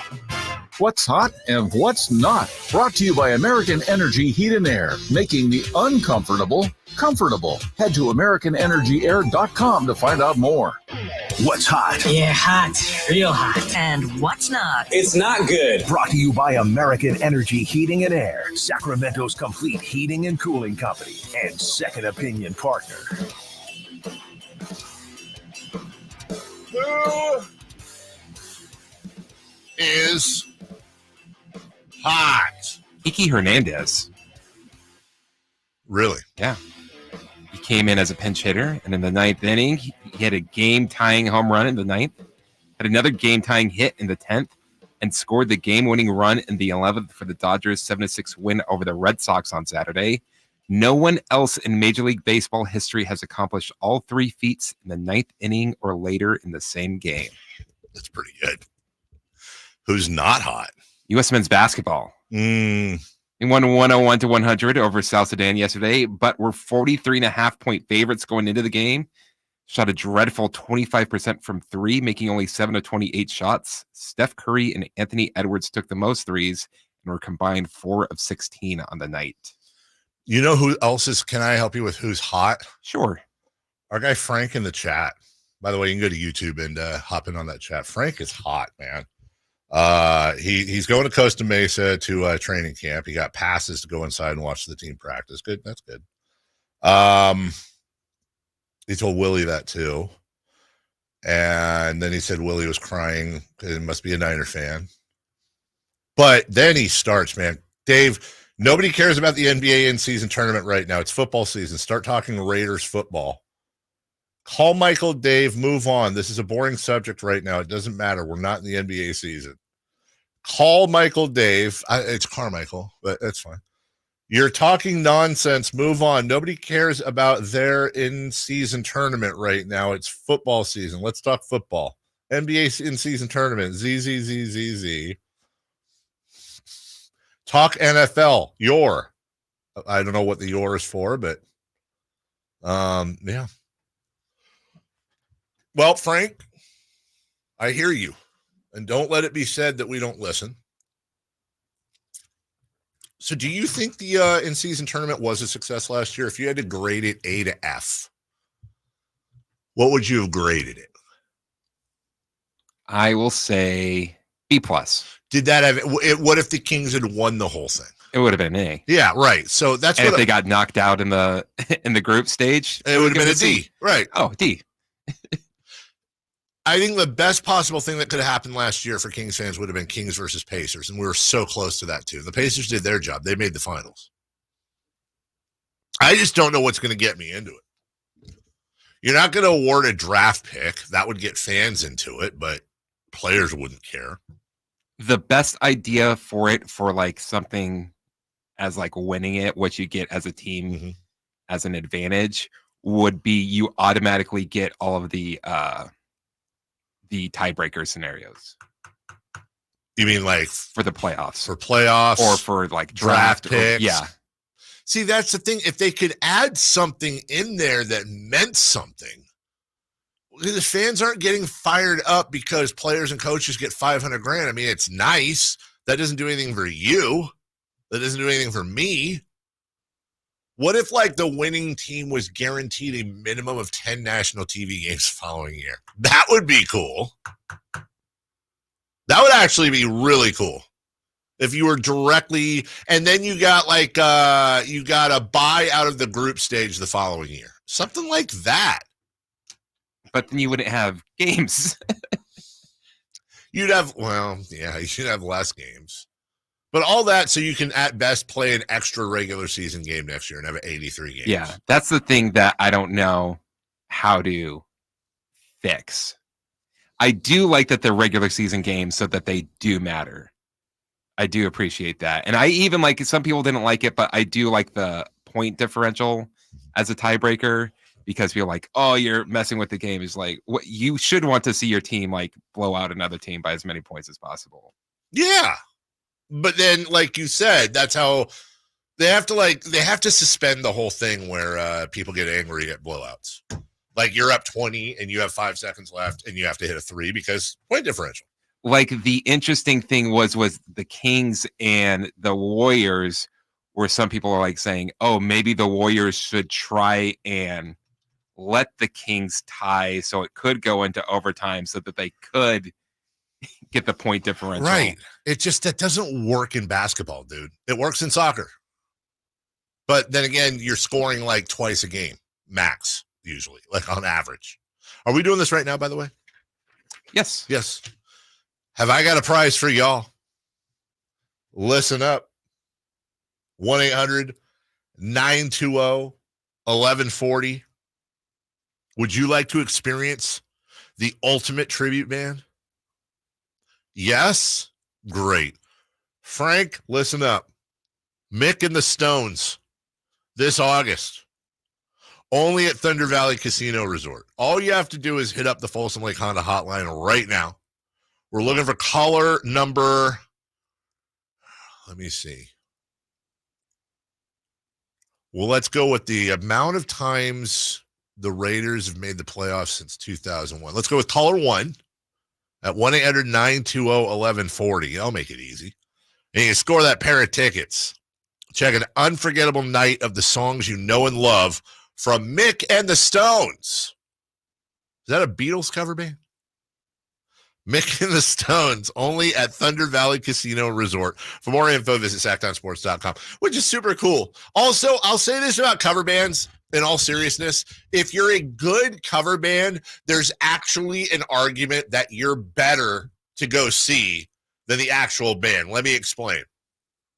So I shockingly have seen Bon Jovi in concert, and I've also seen a Bon Jovi cover band before. Here's the thing about cover bands.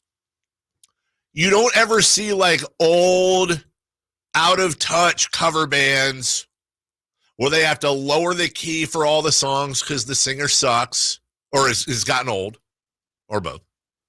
Or like a cover band that's like, hey, we're going to try some of their new stuff. Cover bands 100% of the time play nothing but the hits, and they sing it pretty much exactly like it is on the album. No tricks. You know what I'm saying? Whereas if it's the actual band, I understand you're actually singing, like the Rolling Stones played in, didn't they play at Levi Stadium over the weekend or last week? And it's amazing, and it's Mick and Keith. I get it. I totally get it. I'm not saying seeing a cover band is better overall because you're still singing the actual band, and that means a ton. But I'm saying if all you could do, I'll just bet you that if you heard a recording, a professionally done recording of the Rolling Stones at Levi Stadium, their concert, and then a professional recording of Mick and the Stones at Thunder Valley Casino, I'll bet you just musically and note for note, Mick and the Stones would be better. Why? Because they're only going to do hits, which I guess at this point, that's all the Rolling Stones have anyways, is hits. And guarantee you that dude probably sounds like prime Mick Jagger more than Mick Jagger does right now. It's a weird thing I found. There's a, what is it called? There's a local band. Someone's going to know this. There's actually an ex-radio guy that's in it. It's not called Skid Roses. Oh, it's like a play on Skid Row and something else. And all they do is cover like hard rock songs. They're big. Somebody out there knows what I'm talking about. I follow them on Facebook. They play all the time at like Crawdads and Strikes in Rockland, or at least used to. I don't know if they're still playing. Dude, they're phenomenal. They are phenomenal. And all they do, it's like, Foreigner into Scorpions, into Bon Jovi, into Motley Crue, into Def Leppard. And they're all sung like amazingly. Into Paradise City by Guns N' Roses. And you're paying like $8 to get in. And they have mozzarella sticks. Let's go streaking. Please.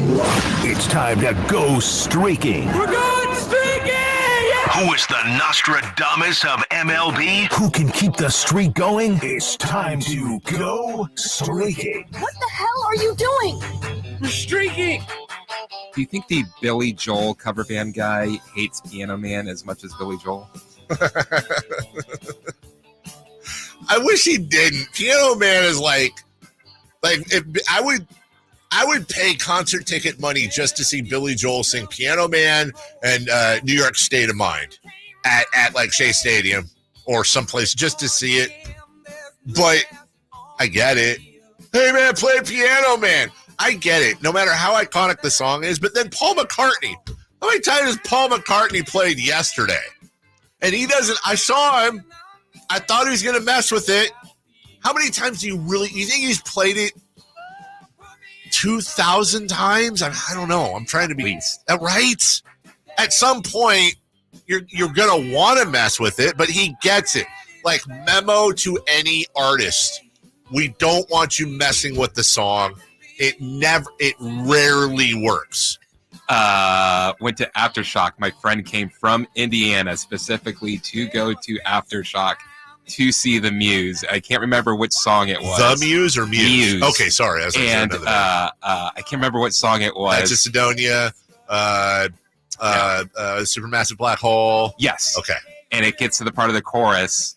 Yeah. Getting excited for it. And he pulls a mic. He puts a microphone out for everyone else to see. No, that's such a dirty trick. When the singer gets lazy, I understand at times it's cool, but when you got the crowd singing all the high parts or half the songs, like I didn't come to see everyone sing. I came to watch you sing it. Stop screwing around, Muse. I was with my brother over the weekend. Still the worst thing I've ever heard in my life is he went to he saw this band called Hollywood Undead. I don't know who they are, but I'm sure people do. It was Hollywood Undead. They opened. That's who they went to see. Then he watched Bring Me to Life. Evanescence. Okay, it was after Hollywood Undead. And then they left because they were tired and didn't really know the next band, which was Muse. This was like a year ago, dude. I've never forgiven him for it. All right, how are we doing on the streaking? Dave, you've got 4 hits. Hey. Jason has 1. I'm at 0, so I'm trying to fix that. Yeah, because we just started back with the baseball season. So, of course, I'll start with me since I've had 0. I went with Jaron Duran, all reliable. Yeah. 2 for 4. Look at him, Jaron Duran. Getting me back on the board. Good for you. Can't root against him. I picked Gunnar Henderson. I did. That's right. He got up Come on. 4 times for the Orioles. Come on, Gunnar. He got a hit. 1 for 4. Your streak continues. You are at 5. Oh, we also had Little David as a guest picker. Guest pick. He picked Shohei Ohtani. Okay. 1 for 4. Little David undefeated. Did we get a pick from Jason? No, that's all right. Somebody did. He was too busy doing food judging. Food. Yeah. Poor Jason had to be a judge in a food contest in New Orleans. Although, how does that work when he is allergic to some of the stuff? I said he needs to suck it up. Just take an EpiPen with him. By the way, before we break, we got a break. We're way late. We'll take a break. When we come back, let me see what's going on in the chat. We'll recap a lot of the stuff that's happened today, and so much more.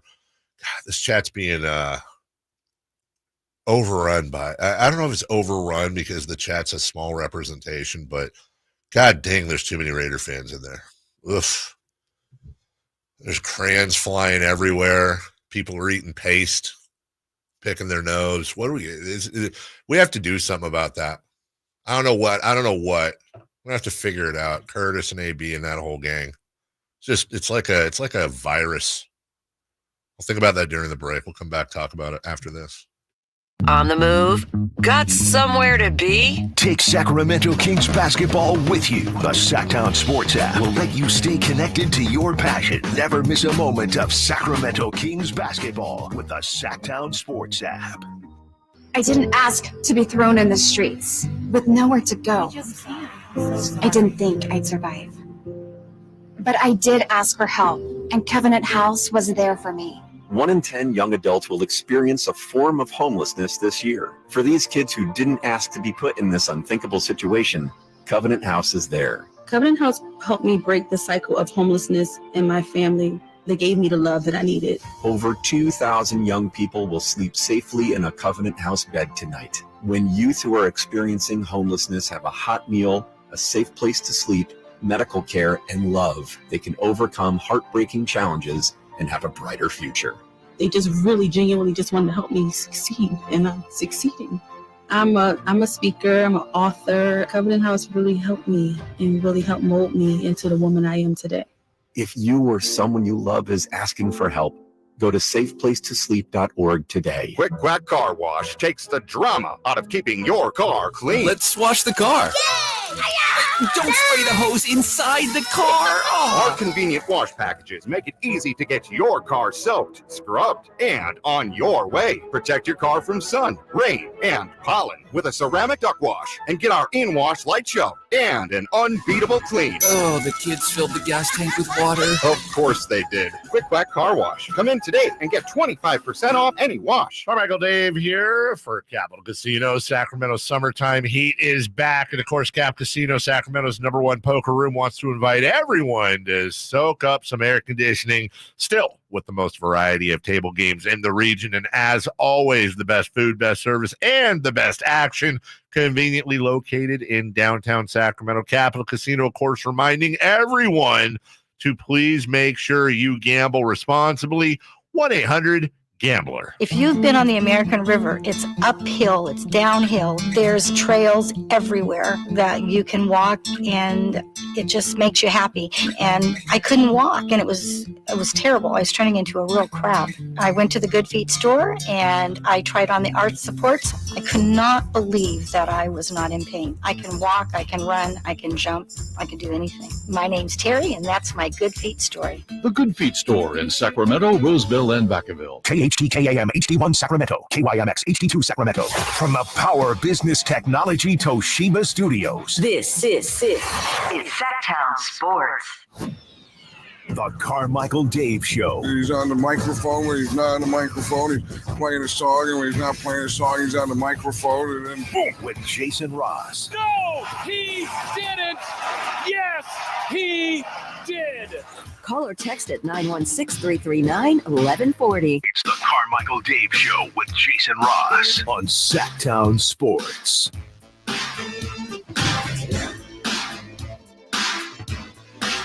You know, believe it or not, you probably won't believe it. I'm actually not as big of a Raider hater as some of the guys in the chat think. I've said this before. I was born pretty much dead. I was a 3.5-month preemie. And they had to fly me to Oakland Children's Hospital from American River Hospital. And it was a Shriners Hospital, and I spent quite a long time there. Obviously, I recovered. But every year, we would go back because they had this thing for like survivor babies, not the TV show. And do you want to see that now? And there were two things that were present at all of the survivor baby things. Number one, because what was then Marriott's Great America was nearby in Santa Clara, they would bring up, some of you may remember, their mascots weren't, Mickey Mouse and Donald Duck. Their mascots were Bugs Bunny and the Looney Tunes. So I even now, probably because I've seen pictures, not because I remember, because I think I stopped going when I was like 7.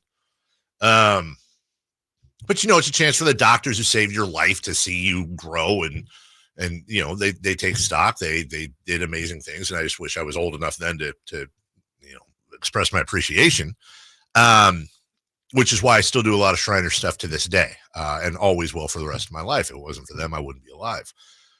There would either be people from mascots like Bugs Bunny and Tweety and Sylvester, which is every kid's dream, let's be honest. And by the way, back in the day, Looney Tunes were where it was at. I know we've got 100,000 cartoons these days, but let me tell you something, man. Looney Tunes comes on and the music, and you're dialed. And then if you were really lucky, and after they do the opening music and the merry melodies, and then it would be like Bugs Bunny, and you're like, yeah, because sometimes it'd be some lame offshoot Looney Tune that you don't care about. Bugs was the best. The one that always got me, to this day, still laugh at every single time, is the Coyote and Roadrunner? No, the tortoise beats the hare. And he comes walking in, he's like, tortoise beats the, and he starts laughing like it's the dumbest thing he's ever heard of in his life. That's honestly probably one of the bigger episodes ever, because I remember that very, very specifically. By the way, Bugs Bunny was the hare. But the other thing they had was Raiders. They'd always get a Raider player to show up, the Oakland Raider player to show up. And I don't remember any of them, although there's pictures. I think there was a picture. I think Jim Plunkett was there one year. Oh, God, I'd have to go back and look. But the one that I remember, and this is where it's like so funny, it's a small world, is there's a picture of Raider great Kenny King, hero of the Super Bowl versus the Eagles, if you will. Kenny King is holding me. And I saw that picture. It pops up every once in a while on Facebook, and I have it at my house. And it was within the last year, I actually took the picture and I tweeted it. And I said, hey, this guy really looks happy, because he had like this very mean look. It was just the way the camera caught him. It was just very mean, like, what am I doing with this baby? And I tweeted, and I was like, hey, this guy does not look happy to be holding me. Here's a baby picture or whatever. Within like 5 minutes, Kenny King Jr. replies and goes, that's my dad. And we actually got to know each other a little bit, which is hilarious. I mean, for his dad to take the time, obviously, was great. So I always have had, as fun as it is, a soft spot for the Raiders, because of the player involvement and all that. Not so much Raider fans, though, which, by the way, some Raider fans are, just full disclosure, some of my best friends in the world are, like lifelong friends, are die-hard Raider fans. But they have like the identity politics thing that you should always stay away from, Look, every football base has their people, including the Niners. My beloved Niners, I can happily admit. In fact, I read this article not that long ago that was talking about like the amount of fights that happen at a stadium. Like Levi Stadium is actually worse. And like you think like the black hole, you basically are going to die in there because it's a war zone. Not true at all. There's some amazing people in there. Doctors in there. Yeah, like legitimately. Like it's filled with doctors and lawyers. And you think about it, it's like, yeah, those are really good seats. And Al Davis, for all his faults, was a visionary. He had faults. Don't get me wrong. but when it came to advancing the sport and some of the things behind it. So I get it. I get the love for Raider Nation, but I don't know what it is, man. But it's like, I can't describe it. It's like Raider fan, Cowboy fan, Laker fan. That's probably about it, right? I don't want to stretch and say Dodger fan. There's a thing about those fan bases. And I've never really been able to put my finger on it. Like loud, brash, annoying. Other things I won't say out loud. I would say across the pond, Arsenal has become that. Have they?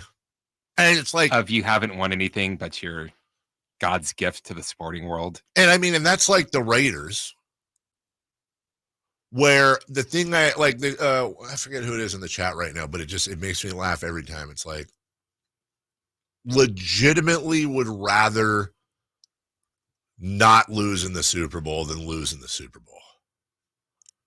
I just don't get that.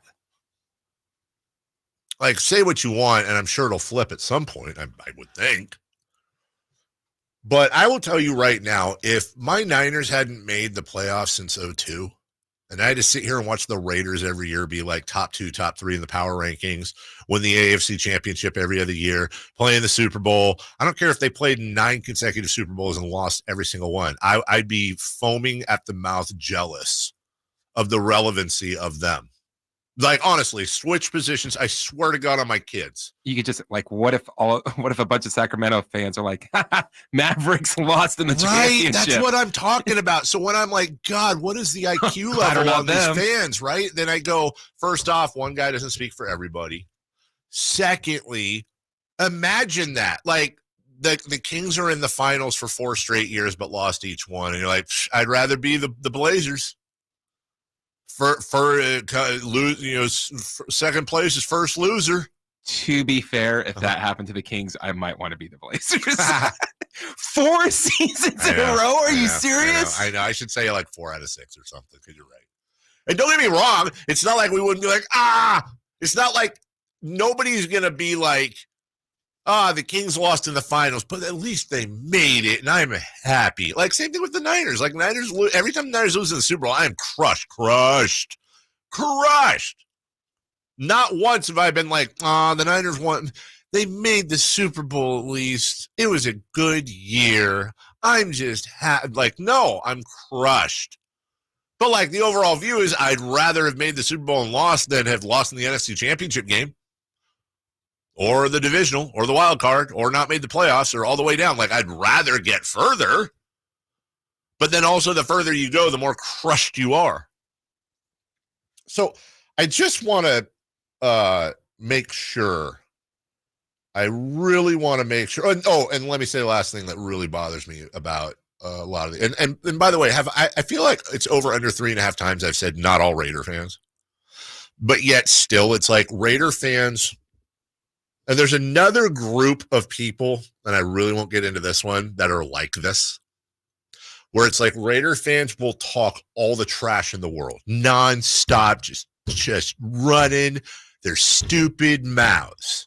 And then you're like, yeah, but no. And they're like, oh, wow, way to talk to your listeners like that, dude. Like, wow, oh my God, way to paint the whole fan base like this. It's like, bro, if you're going to talk the trash, understand a couple of things. Number one, nobody really cares. It's all tongue-in-cheek. Number one, it's all tongue-in-cheek. It's sports, dude. We're watching a bunch of dudes play with balls. Let's all calm down. We're not in a cult. Number two, you can't talk the garbage and then get sensitive about it. Like, you can't, because none of it's real. So calm down, pull your big boy or girl pants up and deal. Like, if what is it, the whole kitchen and the heat and all that? But I want to make sure I'm really, really clear on this to Raider fan, okay? I love that you listen to the show. You're welcome.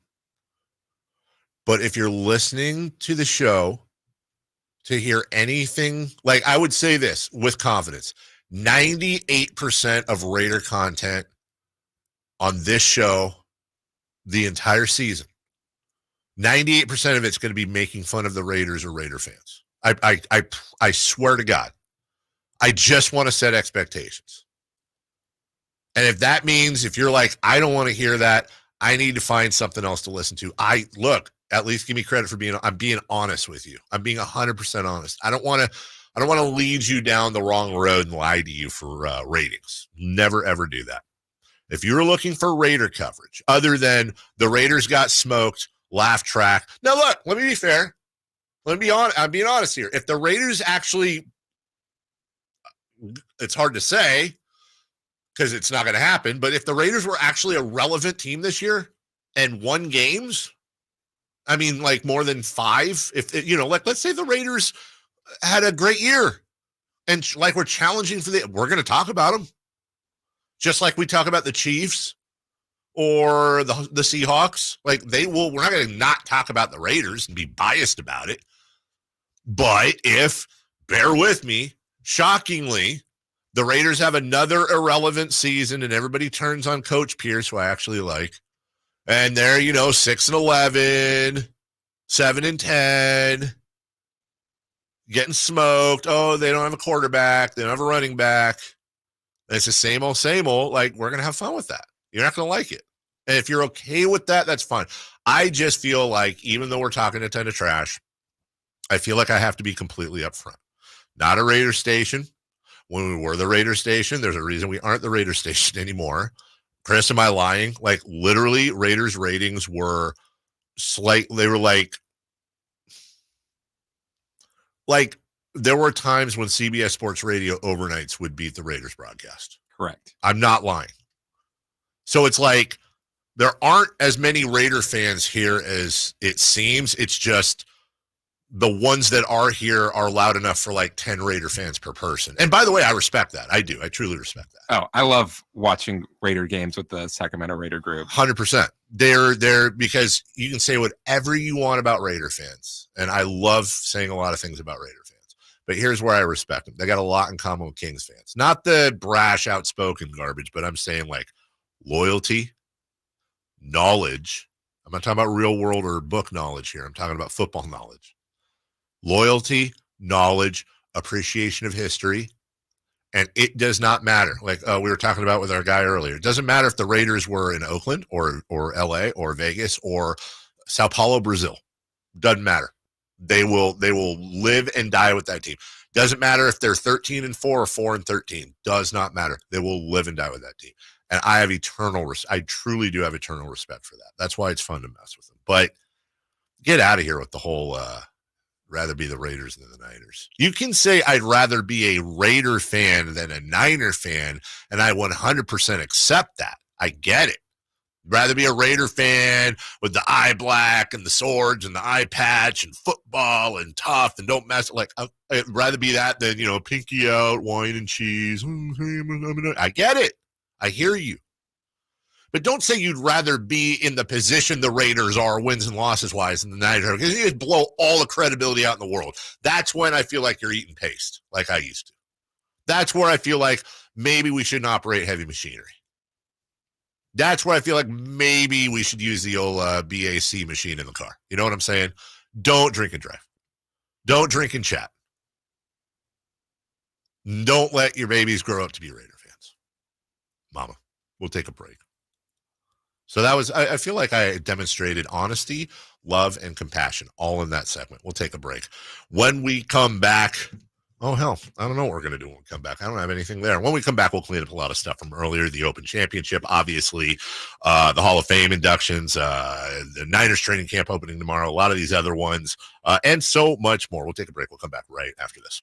The only place you'll find Kevin Herter is Sacktown Sports. Herter's open, steps into 3. He's got the triple. Hey, Sacramento, it's Kevin Herter, and you're listening to the home of the Sacramento Kings, Sacktown Sports. Your local sports leader. Hey, it's Carmichael Dave inviting you to make the switch to electric this spring and save big with American Energy. Stay ahead of those spiking energy bills this summer with up to $9,000 in rebates on a new ultra-high efficiency comfort system. American Energy is providing huge rebates from SMUD as well as spring specials by installing one of many incredibly efficient AC options available to you right now. Get rid of those fluctuating gas bills in the winter and switch to year-round all-electric with American Energy. Let them perform a free in-home energy efficiency analysis and see where they can help you save for the warmer months ahead. These guys are the best. Been serving the greater Sacramento area since 1981.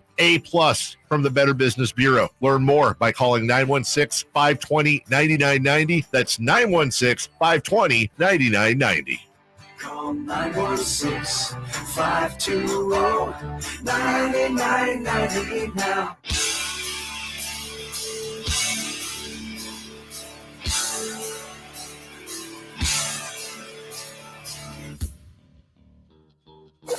Waking you up with the best in local sports. They just make it interesting, you know? It's the Carmichael Dave Show with Jason Ross on Sacktown Sports.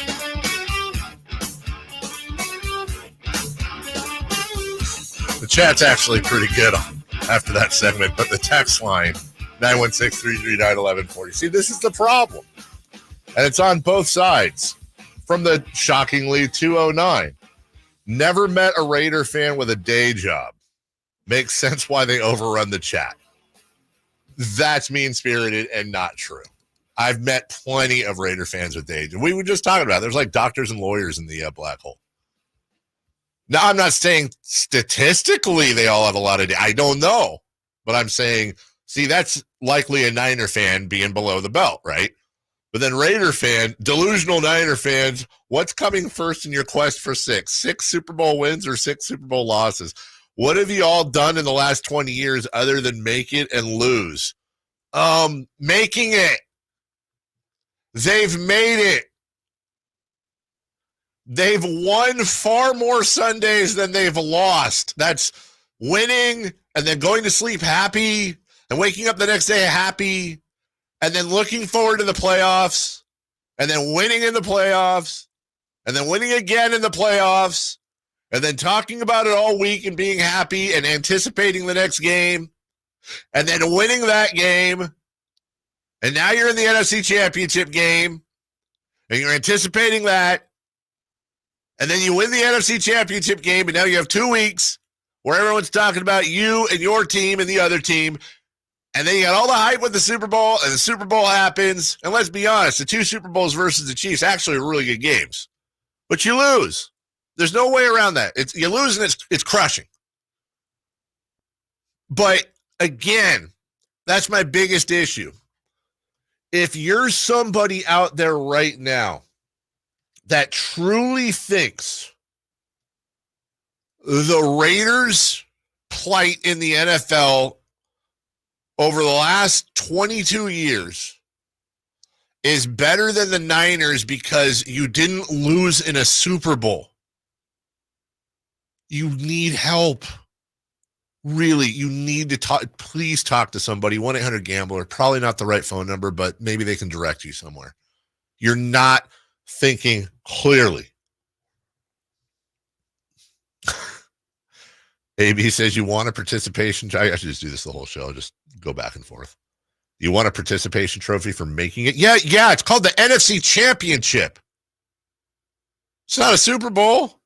See, that's realism. I can acknowledge that losing in the Super Bowl sucks.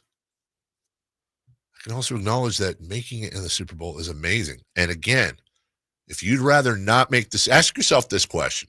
Would you rather either A, not make the playoffs, or B, would you rather make the Super Bowl and lose? If I gave you the choice next year, Raider fan, I said, you can do 2 things. You can either miss the playoffs again, or you can make the Super Bowl and lose. Please tell me. I want to see one of you say you'd rather miss the playoffs.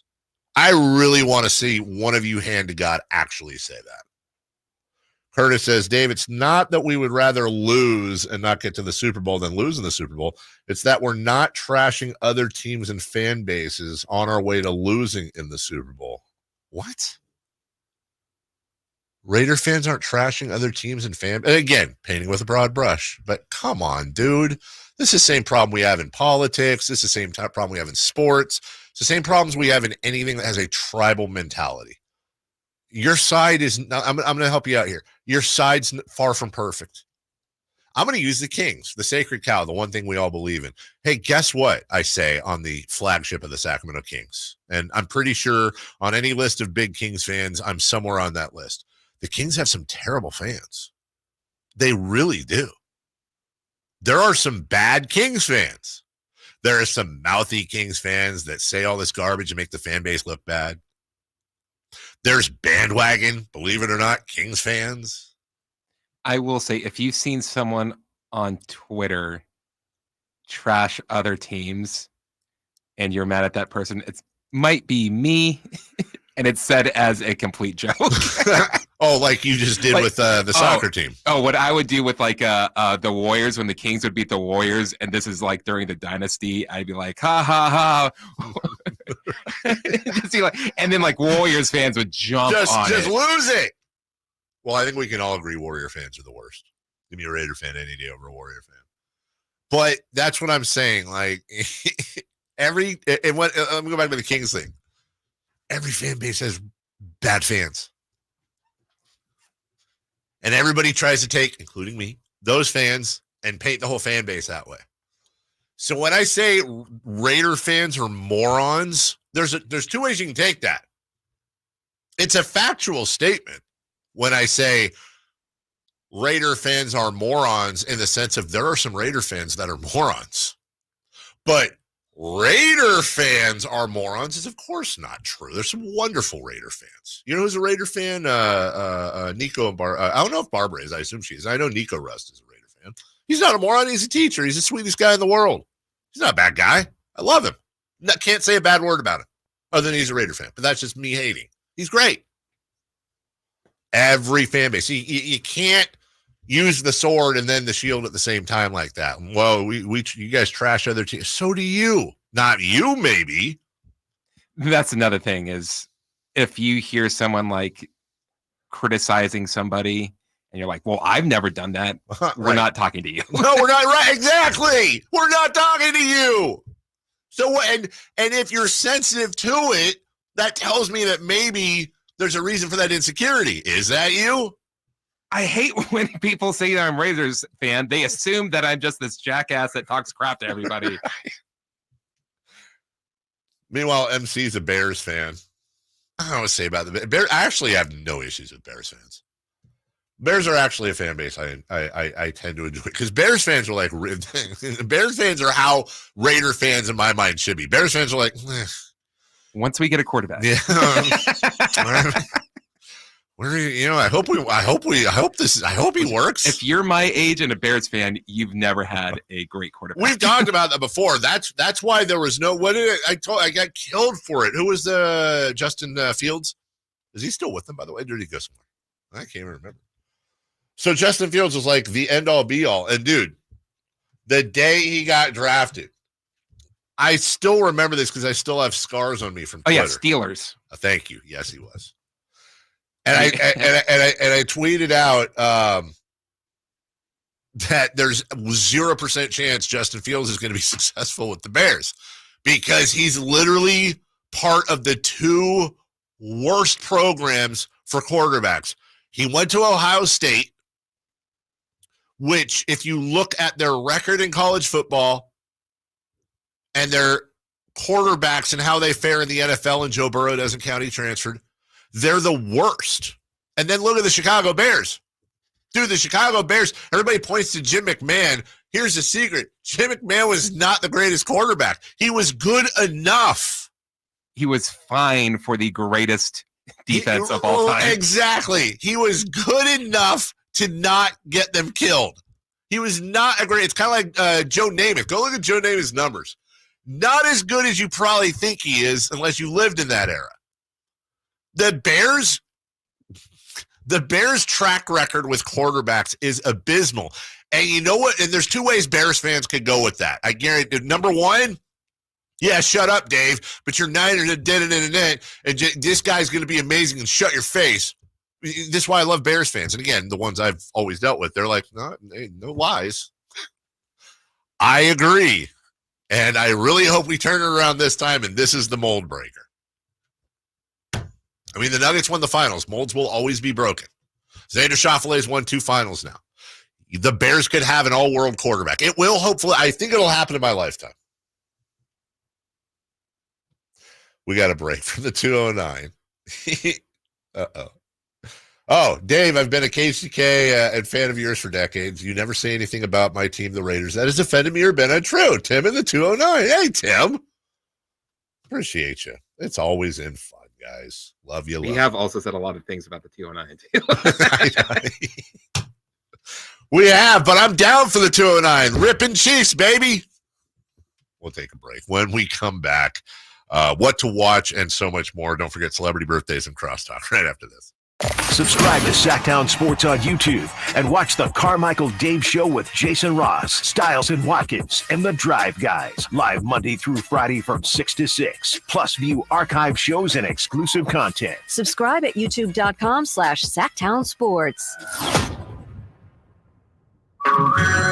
Hey everyone, it's Ted from Consumer Cellular, the guy in the orange sweater, and this is your wake-up call. If you're paying too much for wireless service, you don't have to keep having that nightmare. Consumer Cellular has the same fast, reliable coverage as the leading carriers for up to half the cost. So why keep spending more than you have to? Seriously, wake up and call 1-888-FREEDOM or visit consumercellular.com. Savings based on cost of Consumer Cellular single line 1, 5, and 10 gig data plans with unlimited talk and text compared to lowest cost single line postpaid unlimited talk, text, and data plans offered by T-Mobile and Verizon January 2024. Did you know your skin is the largest organ of your body? Huh? That's why you should shower with Old Spice Super Hydration Body Wash instead of plain old bar soap. Love your skin by super hydrating it with vitamin B3 and glorious notes of vanilla and shea. Did you know that my super hydrated skin is the second largest organ of my body? The first is my heart. Old Spice. Men have skin too. Old Spice Super Hydration Body Wash. 24/7 renewing moisture. With daily use. Hot summer savings now at Maida Chevy with $12,000 off MSRP on every new Silverado half-ton Turbo Max in stock after rebate. $12,000 off every Silverado LT Turbo Max at Maida Chevy with at least 5 at this price. Hot summer savings up to $12,000 off MSRP exclusively at Maida Chevy at MaidaChevy.com. Sacramento Silverado headquarters. Together, let's drive. Not available with special financing, lease, and some other offers. Must trade in 2010 model year or newer in 7/31/24. Made a great deal at Maida. Hey, what's up, Sacramento? It's Kyle Draper. Turn up the cleanliness at your restaurant, healthcare, or industrial business with Alsco Uniforms, the official sponsor of the Sacramento Kings Mop Crew. We've got you covered with crisp uniforms, hygienically clean linens, floor mats, and of course, mops delivered weekly. But that's not all. Alsco Uniforms also offers weekly services for first aid and restroom supplies. Discover why it pays to keep clean with Alsco Uniforms. Just go to alsco.com to learn more. Again, that's ALSCO.com. 18 number ones. What was I thinking? Countless ACM and CMA awards. Sold out world tours. And now Dierks Bentley is coming to Sacramento for Country in the Park 2.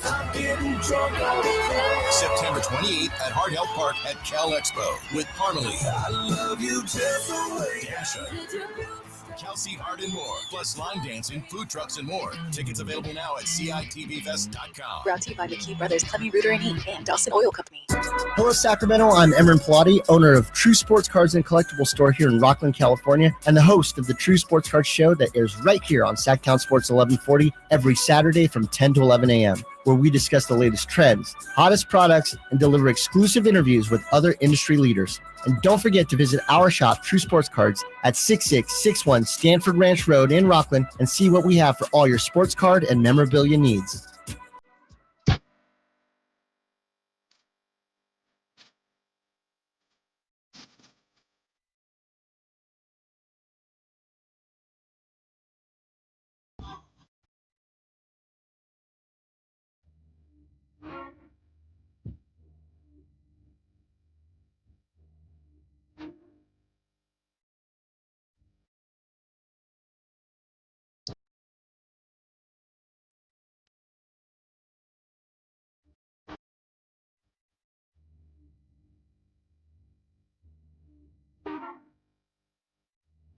The only place in the morning to get your sports fix. Live and vocal. The Carmichael Dave Show with Jason Ross. Curtis says, what about, by the way, we're going to stop this back and forth. What about your guy muffing 2 punts in the NFC Championship game that wasn't in a Super Bowl? Just painful to watch in some of the biggest games ever.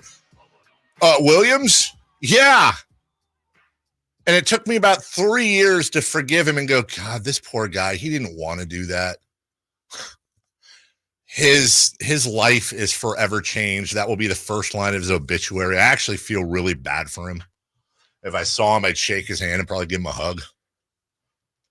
Curtis, are you implying that having a guy muff 2 punts costing you a trip to the Super Bowl is painful? Yeah. Nothing ventured, nothing gained, man. When the stakes are higher, it hurts more. It's like, the Niners sucked not that long ago. And I'm not sitting here going, oh, man, when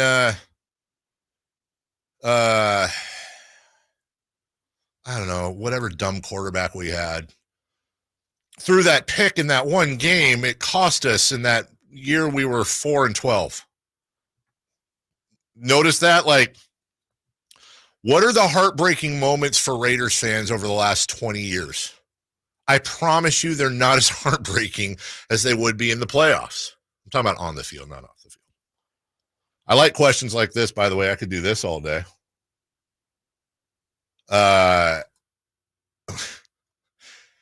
Okay, Dave. Winds of Change and Rock You Like a Hurricane are not available. So what's your favorite Scorpion song? Well, that's easy. Still Loving You, which I would say is the number 2 of all time. Scorpion song. I'd go see a Scorpions cover band, by the way. What would the name be?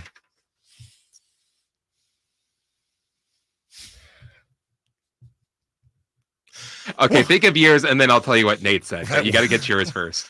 The Scorpions. Because with the cover band, you have to either be like right on it or complete opposite of what it is. Opposite. So I've got mine. So I'm like, what? That's a tough one because it's like, what? I can't, coming up top of my head, like what sounds like Scorpions, but then also like what is like a Scorpion? There's not really. What is Nate's? Pointies. I just figured I'd be a part of the show today. Sorry. The Rock Stingers. Yeah, okay. Come and check out the Pointies. It's a little cold in here. Did you have one, Chris? Sub-Zero. Why? The opposite of Scorpion in Mortal Kombat. Oh, you're an that's idiot. great. I hate you so much. I didn't even go there. That's fantastic. Yeah, for like 5 of us. We're like, oh, yeah. Yeah, I like the Scorpions and Mortal Kombat. This is perfect. By the way, you would have liked it. It was my brother's 50th over the weekend, so we were up the hill Saturday night, and it was myself, him, my best friend since 4th grade, and a mutual friend of ours. We met in junior high at 7th grade, so a lot of history here. And one of the guy I've known since 4th grade, he enjoys a drink constantly, and as the night progresses, the more he kind of gets into him, like his own head, and he's just like, we'll see him just kind of staring out into space and having that 1,000-yard, whatever. But when it really gets bad is when he's like, oh, dude, do you mind if and it's the worst words I can possibly hear from him. Can I grab that speaker? And he has, you'd love him. He has the absolute, like, he literally, I think, purposely enjoys weird. He went from, and by the way, not all these bands are bad. I'm just giving you an idea of what he was playing. He went from the Smiths to Echo and the Bunnymen. Like him already. To Baby Shambles, to the Libertines, which wasn't fine. But then as the night progresses, it's like the Sheila Divine. He's one of those guys that if the band is anything close to mainstream for the most part or not, it's just, and I'm like, none of this is, I don't even understand. None of this is drinking music. Like, see, and then here's the other thing. I feel very proud of, like, when I play the jukebox or I playing music for everybody. I like to pick songs that everybody likes, and I like it to have like a flow. I don't think you should put like two of the same band next to each other. Right. It's got to have a through line to it. Do you know whose like music taste is a lot like that? Who's? Mark Schlereth. Is it really? He loves like 80s like Brit pop like music. I was thrown when my he said problem that. is that every 80s Brit pop song sounds almost, it's like it's always going to be like you're no longer in my life. Right. That's exactly right. Let's all go to the party. What? But there's people that like wake up on a Sunday and throw that on. That's what I like. I mean, God bless them. Oh, we need to pick our streakers. Yeah, we do. Give me Freddie Freeman, please. We did forget to get the streakers. Give me Freddie Freeman, please. I will take Bobby Witt Jr. Almost home run champion king guy. And Jason doesn't want to pick a player for some reason. What? He just ignoring you? Well, like on Friday, I asked him, and he didn't text me until today about work stuff. Okay. And then I said, "Do you want to pick a player?" And he said, "I'll wait till Wednesday." Wow. And Nate just left the room. So there goes our guest picker. All right. Xander Schauffele wins the Open Championship. LeBron James will carry the flag for the United States as voted on by his Olympic peers. And this is for the guy that always texts me. He doesn't in the summer. He'll be back soon, I'm sure, about Lamar Jackson. John Harbaugh capped his team's first practice at training camp with a defense of Lamar Jackson. When asked about the criticism, he delivered a 2-minute, 43-second response. There's a lot of great things said about Lamar, but there's a lot of stuff that's said that you just got to scratch your head about and kind of wonder, what's that person even thinking? Jim, I know where you're coming from. Or John, I know where you're coming from. But we take it personally, he said. At the age of 27 in February, Jackson became the youngest two-time NFL MVP since the AFL merger. Since 2018, he has the second-best regular season record in the league at 58-19, leading Baltimore to the NFL's best records in 2019 and 23, but he has struggled in the postseason, including last year's 17-10 loss to the Chiefs in the AFC Championship game. I mean, that's kind of like what we were arguing about with, we were going back and forth with the Raider fans. Like, would you rather have, Lamar? Is there a difference between having Lamar? Would you rather have Lamar Jackson or Aiden O'Connell? I mean, Lamar Jackson hasn't won anything. He just keeps losing, right?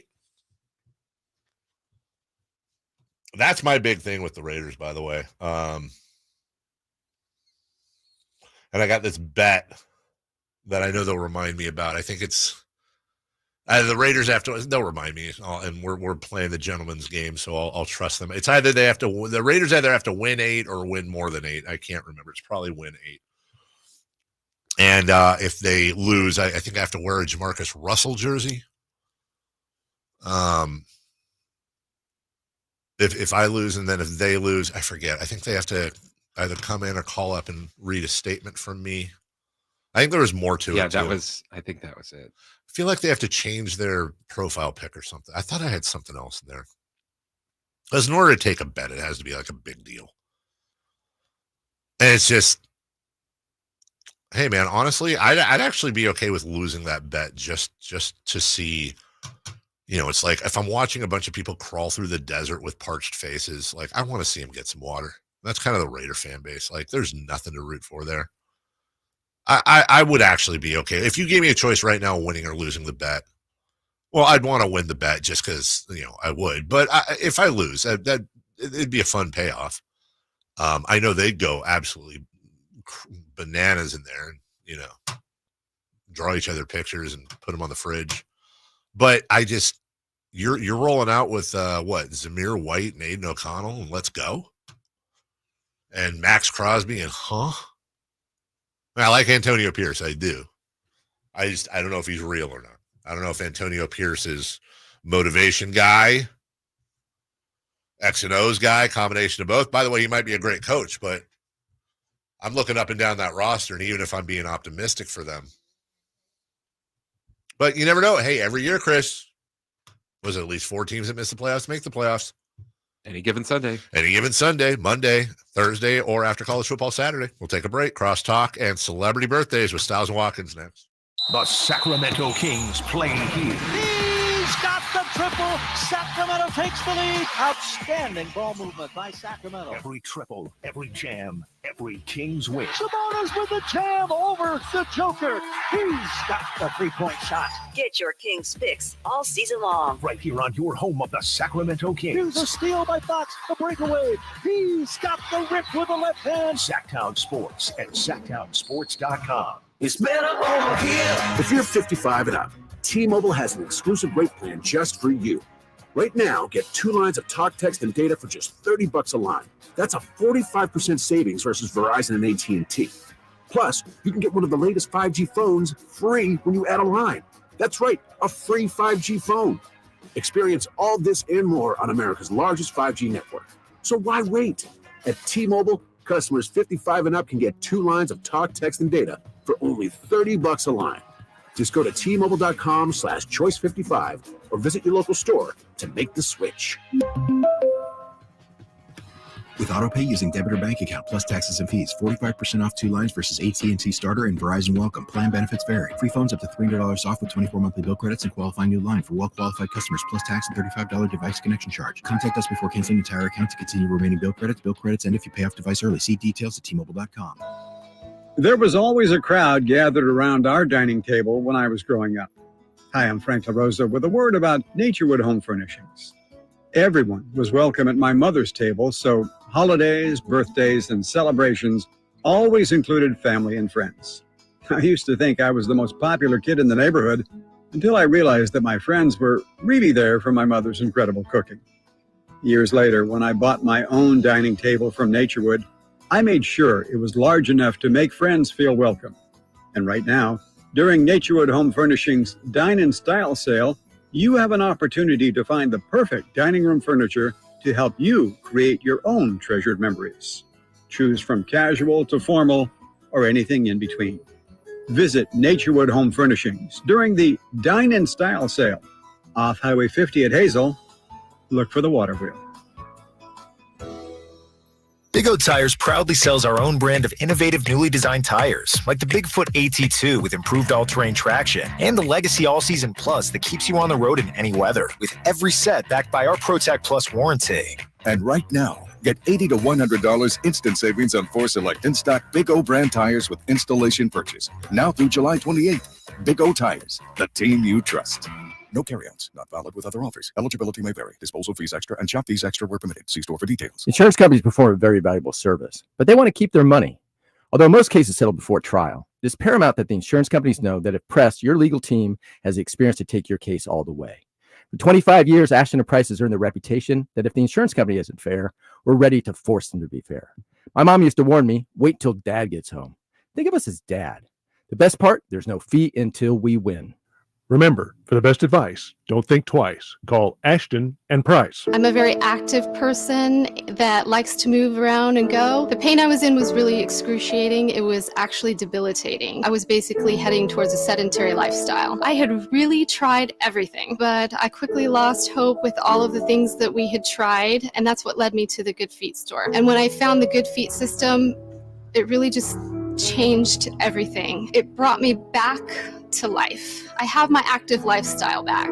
The Good Feet store in Sacramento, Roseville, and Vacaville. It's time for the news of the day. The latest headlines, the biggest stories, hard-hitting analysis. Yeah, this is none of those things. And now, here's Carmichael Dave and Jason Ross.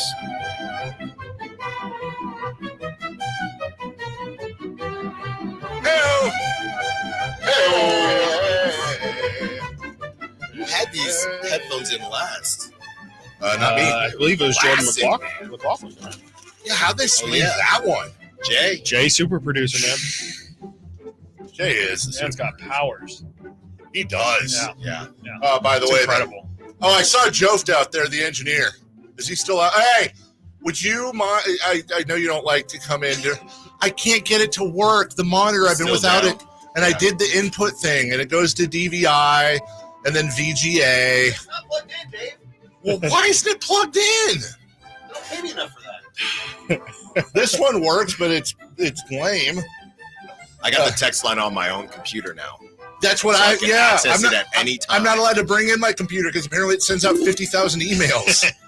Like legit, it has shut down our email network before, so I can't do that. By the way, our engineer here has more Instagram followers than the entire station combined. Yes, right. Probably times 10. Probably the whole cluster. He does I think it's a unicycle channel. It's bears and unicycles.